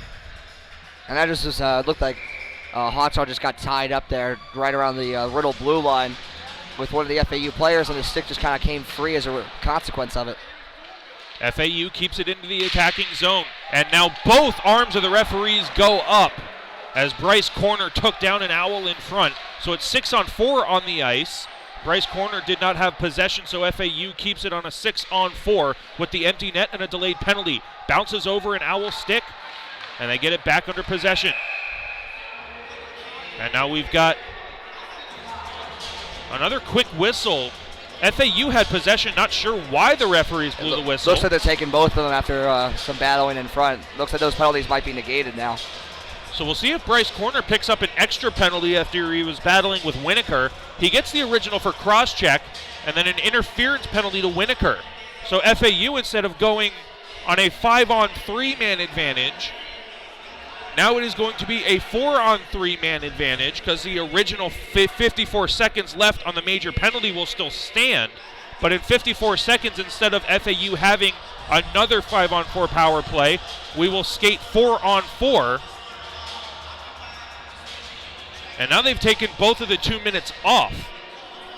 So because that time was already on the scoreboard, they're not going to drop both teams down another player. So it's coincidental minor penalties. So it's 17-21 and a whistle. Both players will come out of the penalty box and will skate 5-on-4 still. Here with 19:21 left in period 3. Still a 5-2 lead for Embry-Riddle. And the Owls have possession. Cleveland at the blue line. He'll move it to the far side half wall. Up top for Friedman, the leading goal scorer. Near side Cleveland. He'll take a shot. Pad save. Rebound was there, and it's cleared out. And here's a breakaway for Adam Letarte, shorthanded. Letarte right in on goal. Harassed from behind. Almost win in anyways. And then he's taken down. Clayton Cleveland, when the puck was nowhere near him, absolutely demolished Adam Letarte in the far side corner. And you gotta wonder what's gonna come of this. Jacob Friedman gets the initial holding penalty, but it looked like Clayton Cleveland came in and absolutely demolished Adam Letarte. And I don't think there is going to be a penalty shot because Adam Letarte, per the referee, may not have had a clear-cut breakaway. But now the referees are having a discussion about it.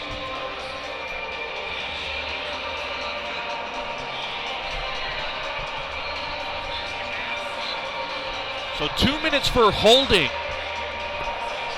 is the call. I mean, good to see that the rest of the Owls' 5-minute major power play will be negated. But, I mean, you got to figure, that looked like 2 penalties on that play. I mean, to say that that hit at the end didn't happen and wasn't a bit late it's a little surprising to me, Nick, I'll be honest. Wyatt Ebner will intercept that play in the neutral zone. He'll rim it around the boards, far side to near, hits the boards, goes in the feet of Dane Bukovac. And that's a staple of rimming the puck around on the yellow short part of the boards. And I will tell you, many times we've done a breakout where you dump the puck in and it skips right into your feet, and it's a stressful spot for goalies. Up to the blue line for Kaiserman. Embry-Riddle is now on a power play for the next minute and a half, but FAU has possession in the attacking zone. They're going to try to kill as much time as possible. Weir with a sharp angle shot goes wide, comes up to the blue line for Horner. Centering pass blocked away by Colin Bridges. He's got to win the race to that puck or Matthias Weir is going to kill more time. And Weir steals it away only to have it taken right back. And gaining speed through the neutral zone is Kyle Usiak. Dumping it in on an onside play. 57 seconds of Embry-Riddle power play time. Rimmed up the far side boards. Nick Pica with a chance to clear it out. He is successful. Remy Haughtaw from his knee. He nearly turns it over, and he will. Here's a shorthanded chance for Connors. Right in. One-handed is poked away by Prulier. It will stay in play. And Noah Austin escapes out the far side of his net.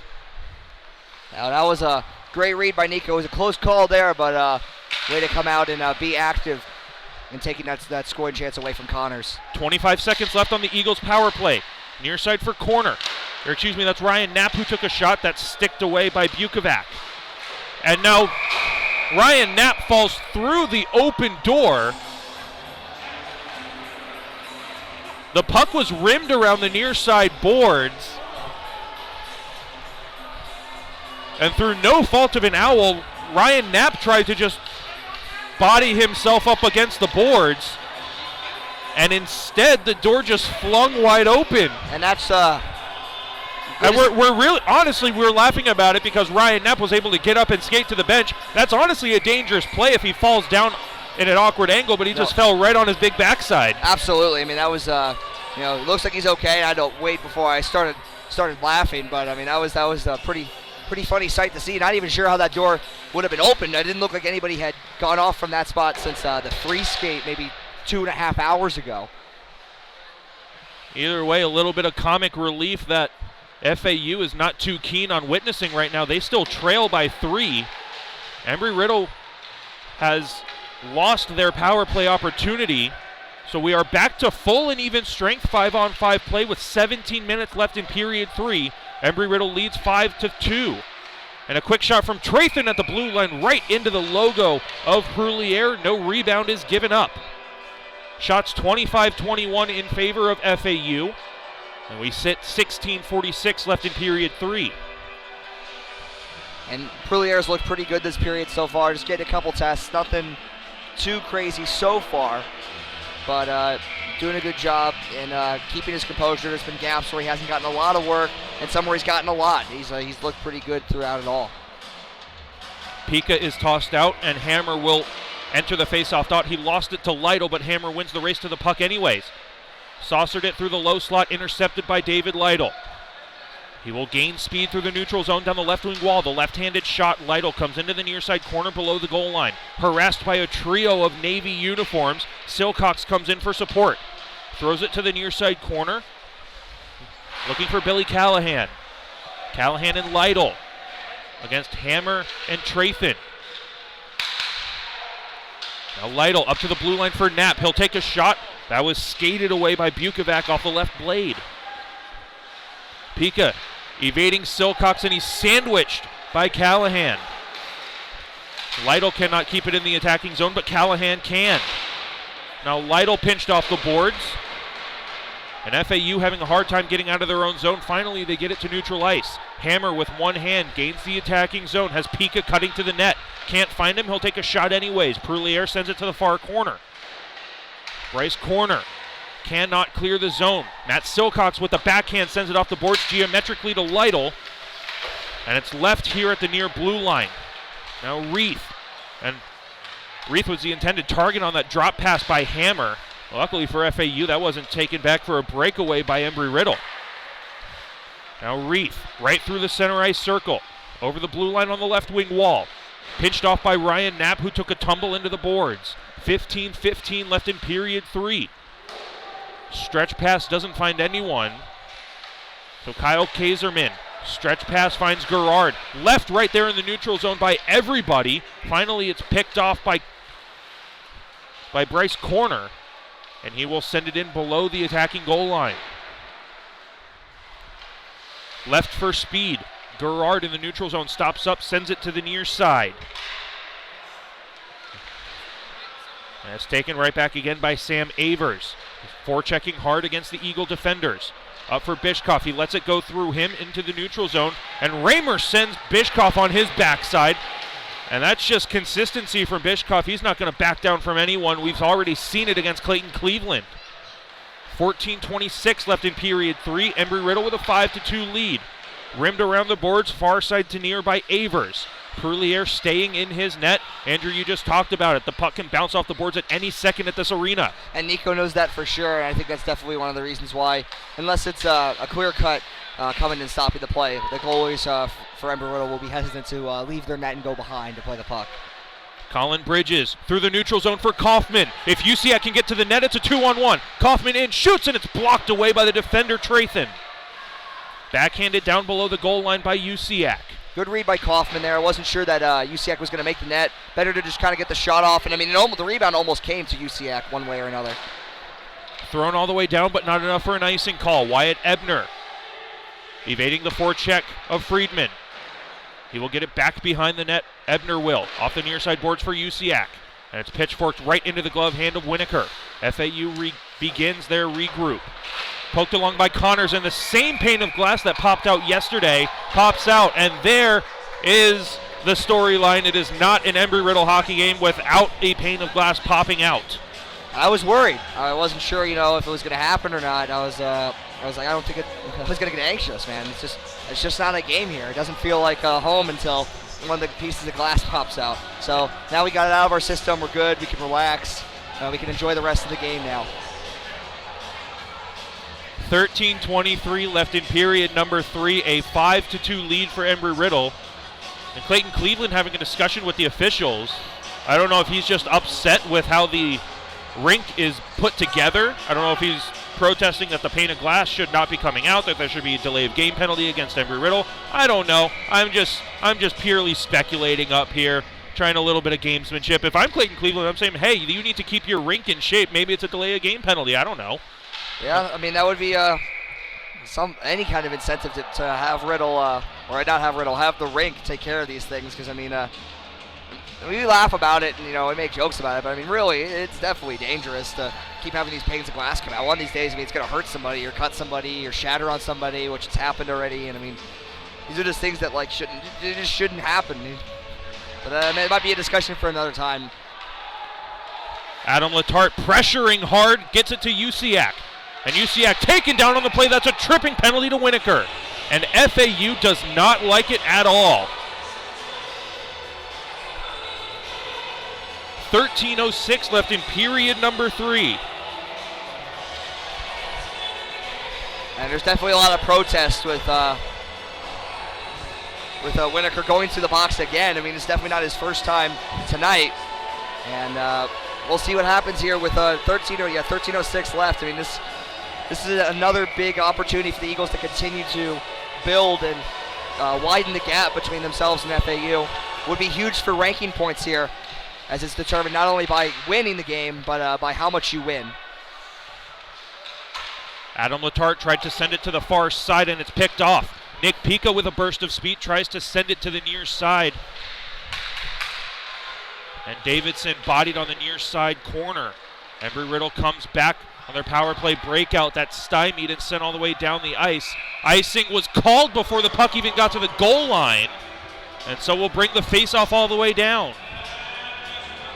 And that was a little bit of a strange call. I have to agree with you on that one, Nick. But I guess the refs are just trying to keep things from getting out of hand. In case that, Letarte has a lot of speed, and he could use that to get in. And I mean, start getting a little chippy and physical if they don't blow the whistle quick. And Perlier will hang on to this one, standing up along the chest protector as Horner sent that from the blue line. And Embry-Riddle will make a line change at forward for this power play that's had zero traction in 28 seconds. 12:37 left in period number 3, a 5-2 lead for Embry-Riddle.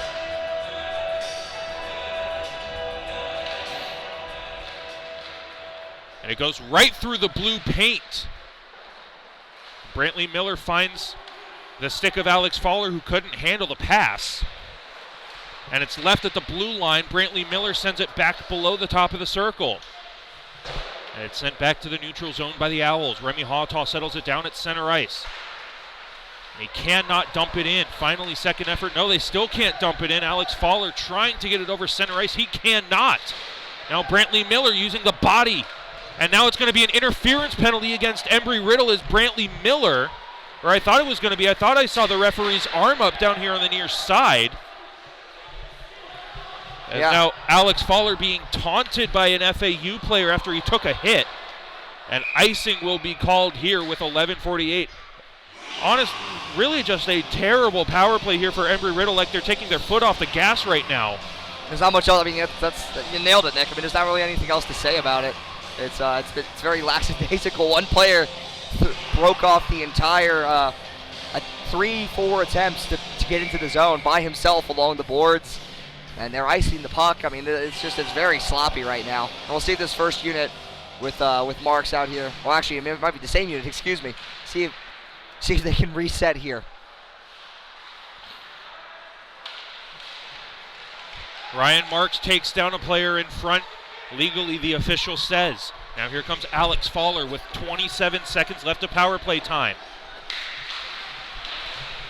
Marks steals it on the far side corner, sends it back behind for Fowler, and finally the power play can set up.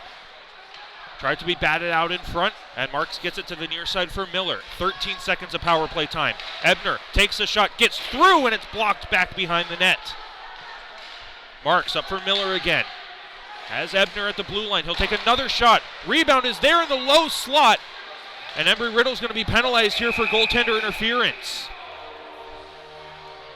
I believe Ryan Marks was run into, but Ryan Marks ran into Dane Bukovac.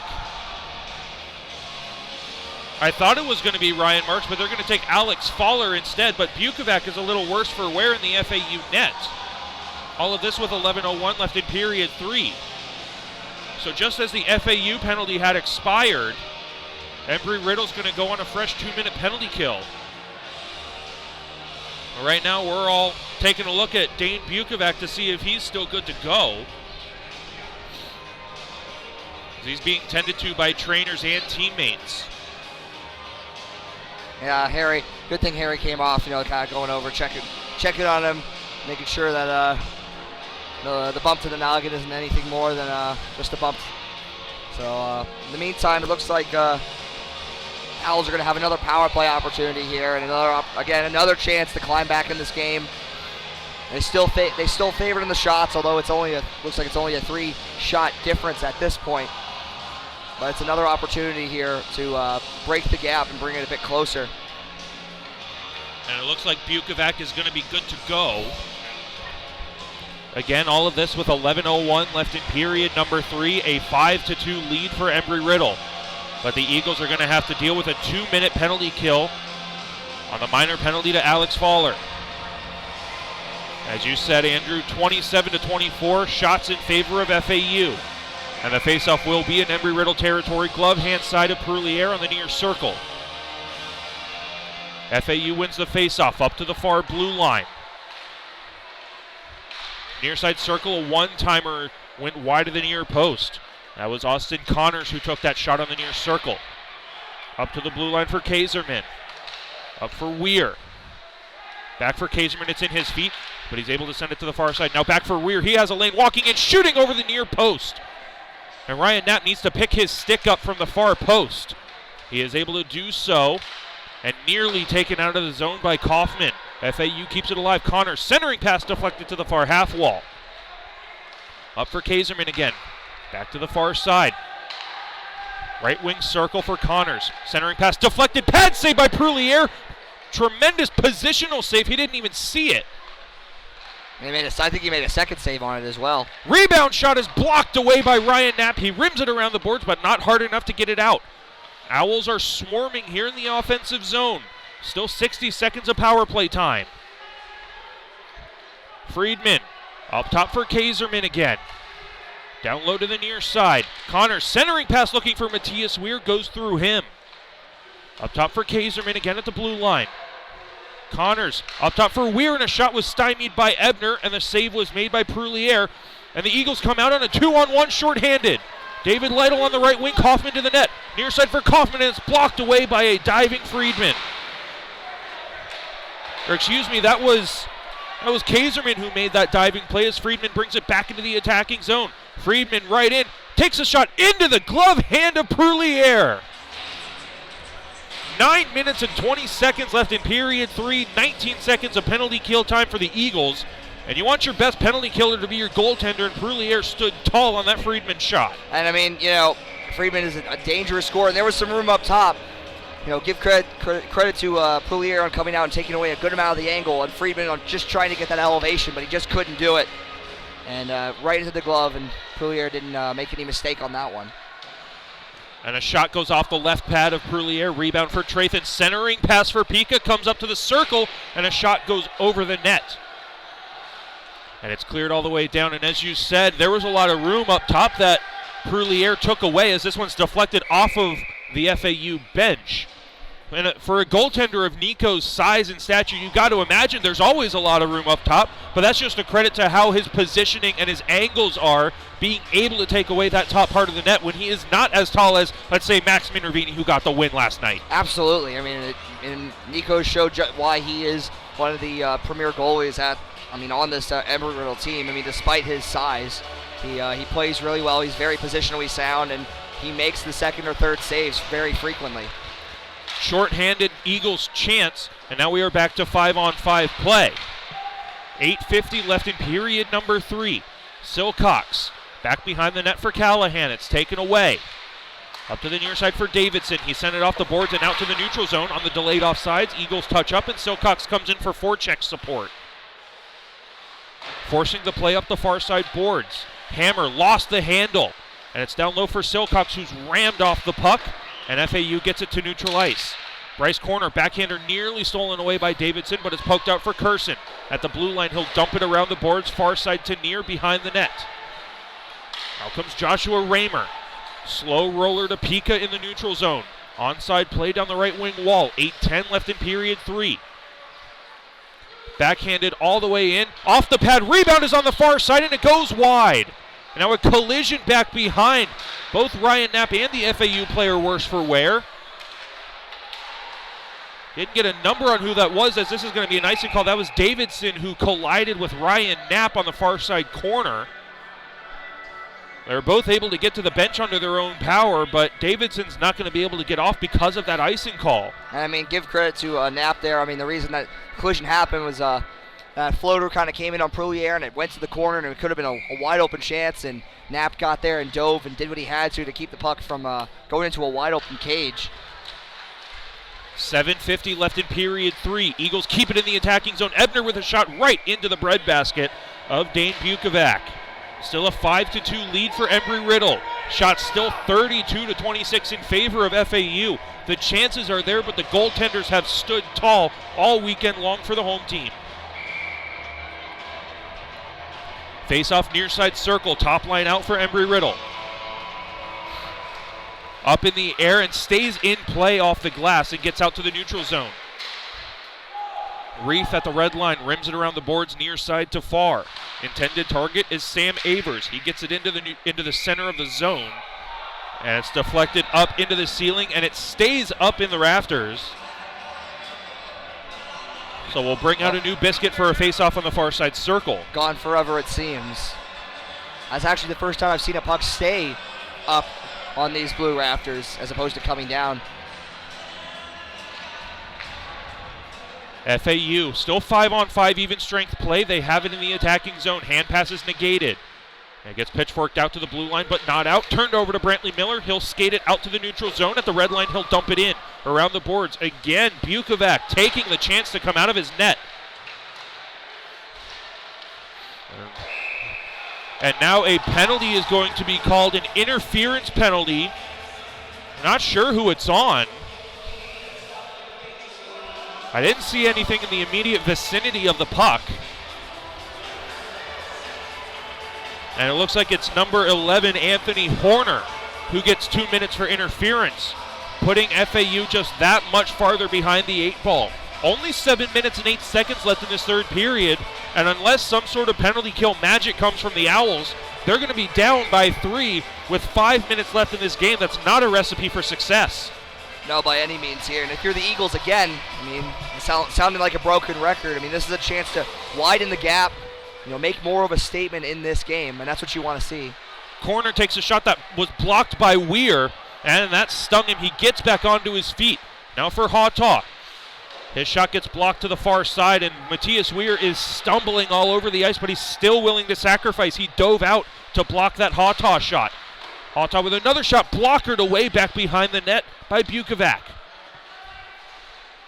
Cleveland with a chance to clear, fails to do so. Bryce Corner keeps it alive with help from Ryan Marks. Near side for Miller. He has a shooting lane, and he takes it too late. Point blank. Comes out in the crease. It's loose in the blue paint, and it's cleared out by the Owls. That was a great read by Miller there to try to throw that into Bukovic's feet. And, I mean, he did a full disco spin there, not knowing where the puck was.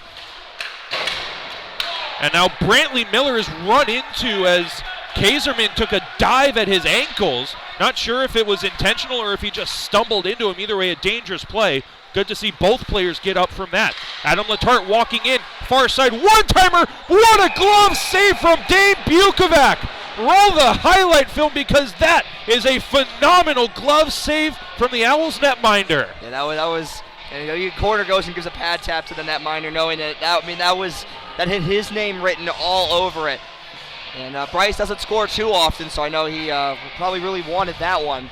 And you got to tip your hat to the Tendy sometimes. And that was a great flash of the leather. Now Colin Bridges down to the far side corner for Usiak. He'll send it behind the net for Austin. Noah Austin looking over his options, finds Ebner at the near blue line. Back for Austin at the half wall. Corrals it off the boards, and he hangs on to it. Good patience.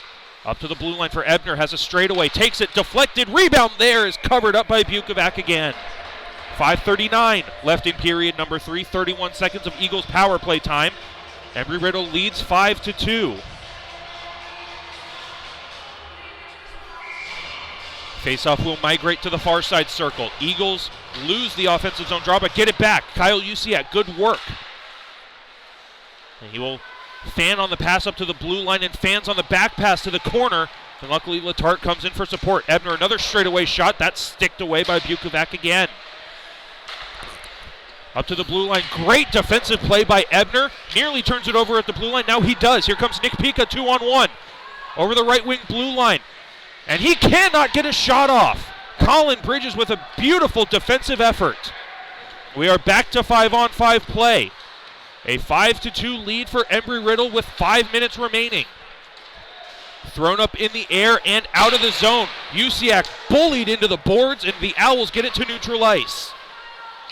And now Usiak is going to get the retaliation, and Cleveland takes down someone right here. Kyle Usiak was the Eagle that hit someone from behind, and instead Cleveland runs Adam Letarte into the ice. Cleveland and Letarte had problems, I think, from earlier in the game. And this is just building a nice rivalry between these two teams on the Atlantic side of Florida here. It's going to be an interesting match if we end up playing this team again sometime later, perhaps in regionals or at a later date. And we'll see what happens as they straighten out with the penalties here. Usiak looks like he's going to the box for his hit on Weir. And no question there's a penalty on Usiak on that hit from behind. Weir was just too far away from the board, something that Jordan pointed out last night. Sometimes you just get a sense that the player's closer to the boards than he actually is. Usiak, not a dirty player. He just tried to pin Weir up against the boards. Unfortunately, Weir was too far away, and the shove from behind put Weir awkwardly into the board, shoulder head first. But I thought Clayton Cleveland was going to go after Usiak to protect his teammate. Instead, takes a selfish penalty, absolutely demolishing Adam Letarte into the ice. Not very captain-like, in my opinion. It's just like typical, because it's typical for Adam, really. He just, minding his own business and just comes and gets just absolutely leveled. And, it's just like, Adam's on the ice. Yeah, he's going to get hit. It's like, Kyle Usiak took the hit. Letarte's going to get paid for it. It looks like Usiak's night's done. We'll see if it's a 2-minute minor and a 10-minute misconduct. That would also send Usiak to the penalty box. We're going to have to see what goes up on the scoreboard, but it looks like Clayton Cleveland is also done. If a 5-minute goes up on both sides, then it's a major penalty for both of them. If it's only 2 minutes, then a 10-minute misconduct takes both of them out of the rest of this game. But we'll have to take a look and see. But Clayton Cleveland, along with Kyle Usiak, are done. And this Florida Atlantic team does not know how to deal with adversity and visiting fans. All weekend long, Embry-Riddle and their fans have just been feeding it to players getting on and off the ice. I have not heard anything derogatory. I have not heard anything nasty from the fans, but every single time some sort of chirping comes from the fans, the FAU players are willing and eager to give it right back. And as a player, you just cannot do that. If there is nothing derogatory being said, nothing being physically thrown at you, keep your head down, get into the locker room. That goes for both teams. Embry-Riddle players cannot be egging on their fans to feed it to the Owls players and the visitors. But as a visitor in a visiting barn, you just got to be able to deal with the chirps that are thrown your way if there's nothing derogatory being said. Absolutely. I mean, that's just kind of in the code of playing the game. And, I spoke with a few of the guys. I grew up playing with a lot of the FAU players. So I, went out chatting with them last night, and they really appreciated the atmosphere. Even if it was hostile for them, they just love to see that many people coming out and supporting the team and making it a pretty lively and loud environment. And this one will go for an icing call against Embry-Riddle. We're 5-on-5 play on the ice. There's 0 penalty time up on the board.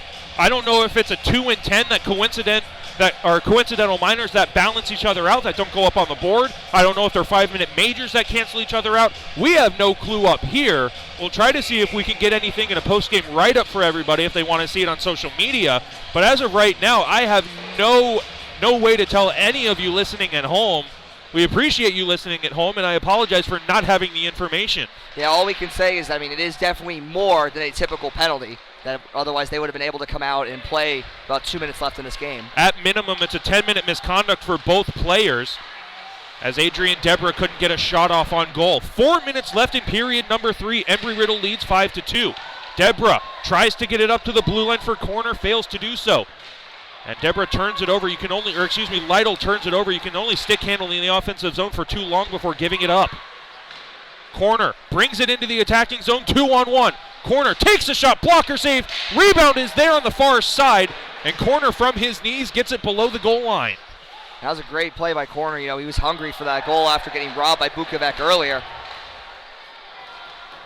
And the Owls, through Friedman, bring it right in on goal. Stutter stepping into the middle, diving poke check. I believe that is Remy Hawtaw with a spectacular defensive effort. That was pretty great. Almost a trip. Not exactly sure what Hawtaw's stick made contact with first, but the refs apparently thought it was the puck, and they'll let that one go. Davidson on the right wing over the attacking blue line. 3 minutes left in period 3. All the way around the horn, leaves it near side for Pika. Turns and fires wide of the far side post. Davidson picks up the loose change, bodied by Ebner. He battles with Hammer and Davidson. Davidson comes out with it, tries to send it up to the blue line, gets it back himself down for Hammer. Walks in, cannot get the shot off. Good stick from Colin Bridges. Pitchforked and a high stick right on goal. And unfortunate for Embry-Riddle that it went on goal, because now Prullier covers the loose puck, and a faceoff will stay in Embry-Riddle territory instead of an FAU player touching a high stick and bringing the faceoff down to the Owls zone. Yeah, definitely wouldn't have counted if it went in for sure, but you definitely would have hoped that it didn't go on net, and then you could end up freezing it or touching it.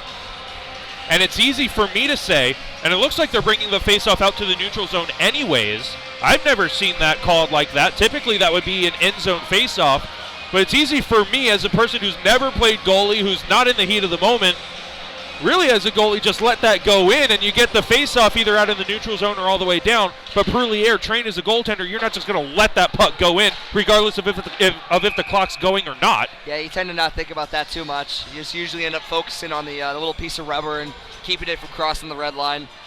Try to keep things simple. We're typically simple people. Strange people you goalies are. 2:33 left in period number 3. 5-2 lead for Embry-Riddle.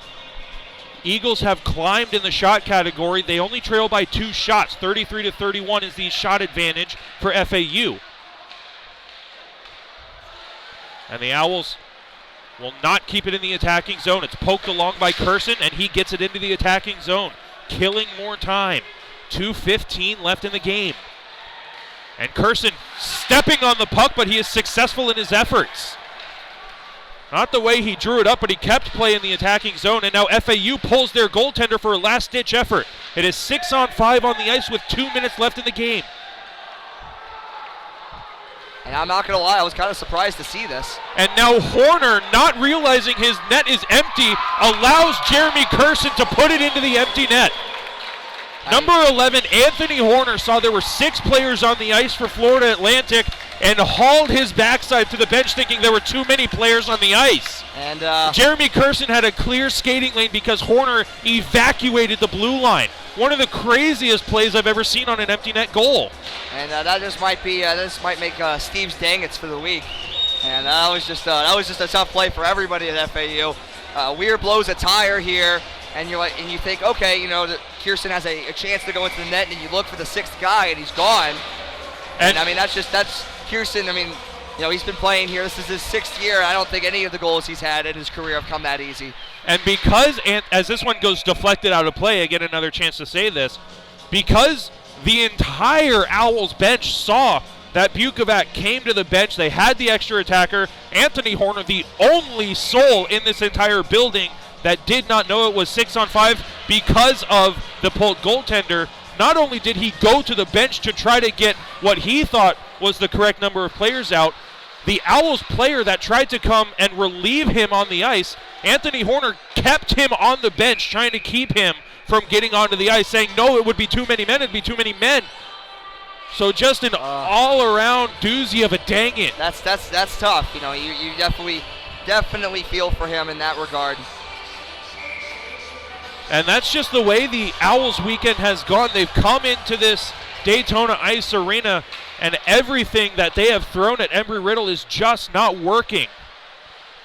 All of this with 90 seconds left in the game. Brantley Miller throws it out in front. It's taken away by FAU. Winokur right through the center ice dot. Rims it far side to near around the boards. Ryan Knapp lets it go through him, looking for Miller. Miller sends it far side for Fowler, who has tons of room down the right wing. He will just send it on goal and routinely stick to the near corner for Bukovac. 62 seconds left in the game. Fowler with a shot point blank that's gloved down and blockered away by Bukovac. That's a great chance there for Fowler to continue to try to extend the lead. Ryan Marks takes it from far side to near. Up for Marks. He'll take a shot, for Ryan Knapp, who took that shot from Marks, and it's blocked away. Miller in front corner with a one-timer that's sent near side. And Corner's just snake-bitten on the night. 3 great chances, and he just wasn't able to bury any of them. Ryan Marks bullied into the boards right where Ryan Knapp fell through the open door. Luckily for Marks, it hangs true. Play continues on the far corner. It's rimmed around the boards to the near half wall. 22 seconds left in this game. Corner steals that one away, sends it far side for Fowler. Top line will get the job done in the dying minutes, and it's loose in the crease and sent all the way down. And the officials are going to let this go as Prullier leaves it behind the net, and Embry-Riddle, the underdog on the weekend, takes all 4 points away from Florida Atlantic University. The Owls will head back to Boca Raton, Florida with an empty hand on a sorrow bus. And that was, really a great weekend. We came in not exactly sure what FAU was going to bring, and they definitely showed why they are a very good team in this league. But, tip your hat to Riddle. They came in playing the same game they had played, all season long before against some really tough teams in the SCHC, and they acquainted FAU with those with the quality of those teams once again. So, it shows how good the South is this year. There's a few really good teams in it. It's going to be really exciting to see how the rankings stack out after this, see where the dust settles, and if these 2 teams will end up playing again, it'll probably be pretty good. David Israel was out, their top defenseman, 36 points on the season. You definitely look like their defense felt the absence of Israel.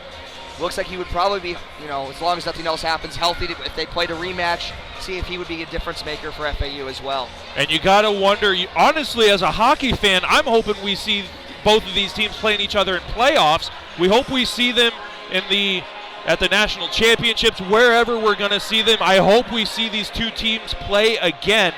But a 5-2 victory for Embry-Riddle University over Florida Atlantic.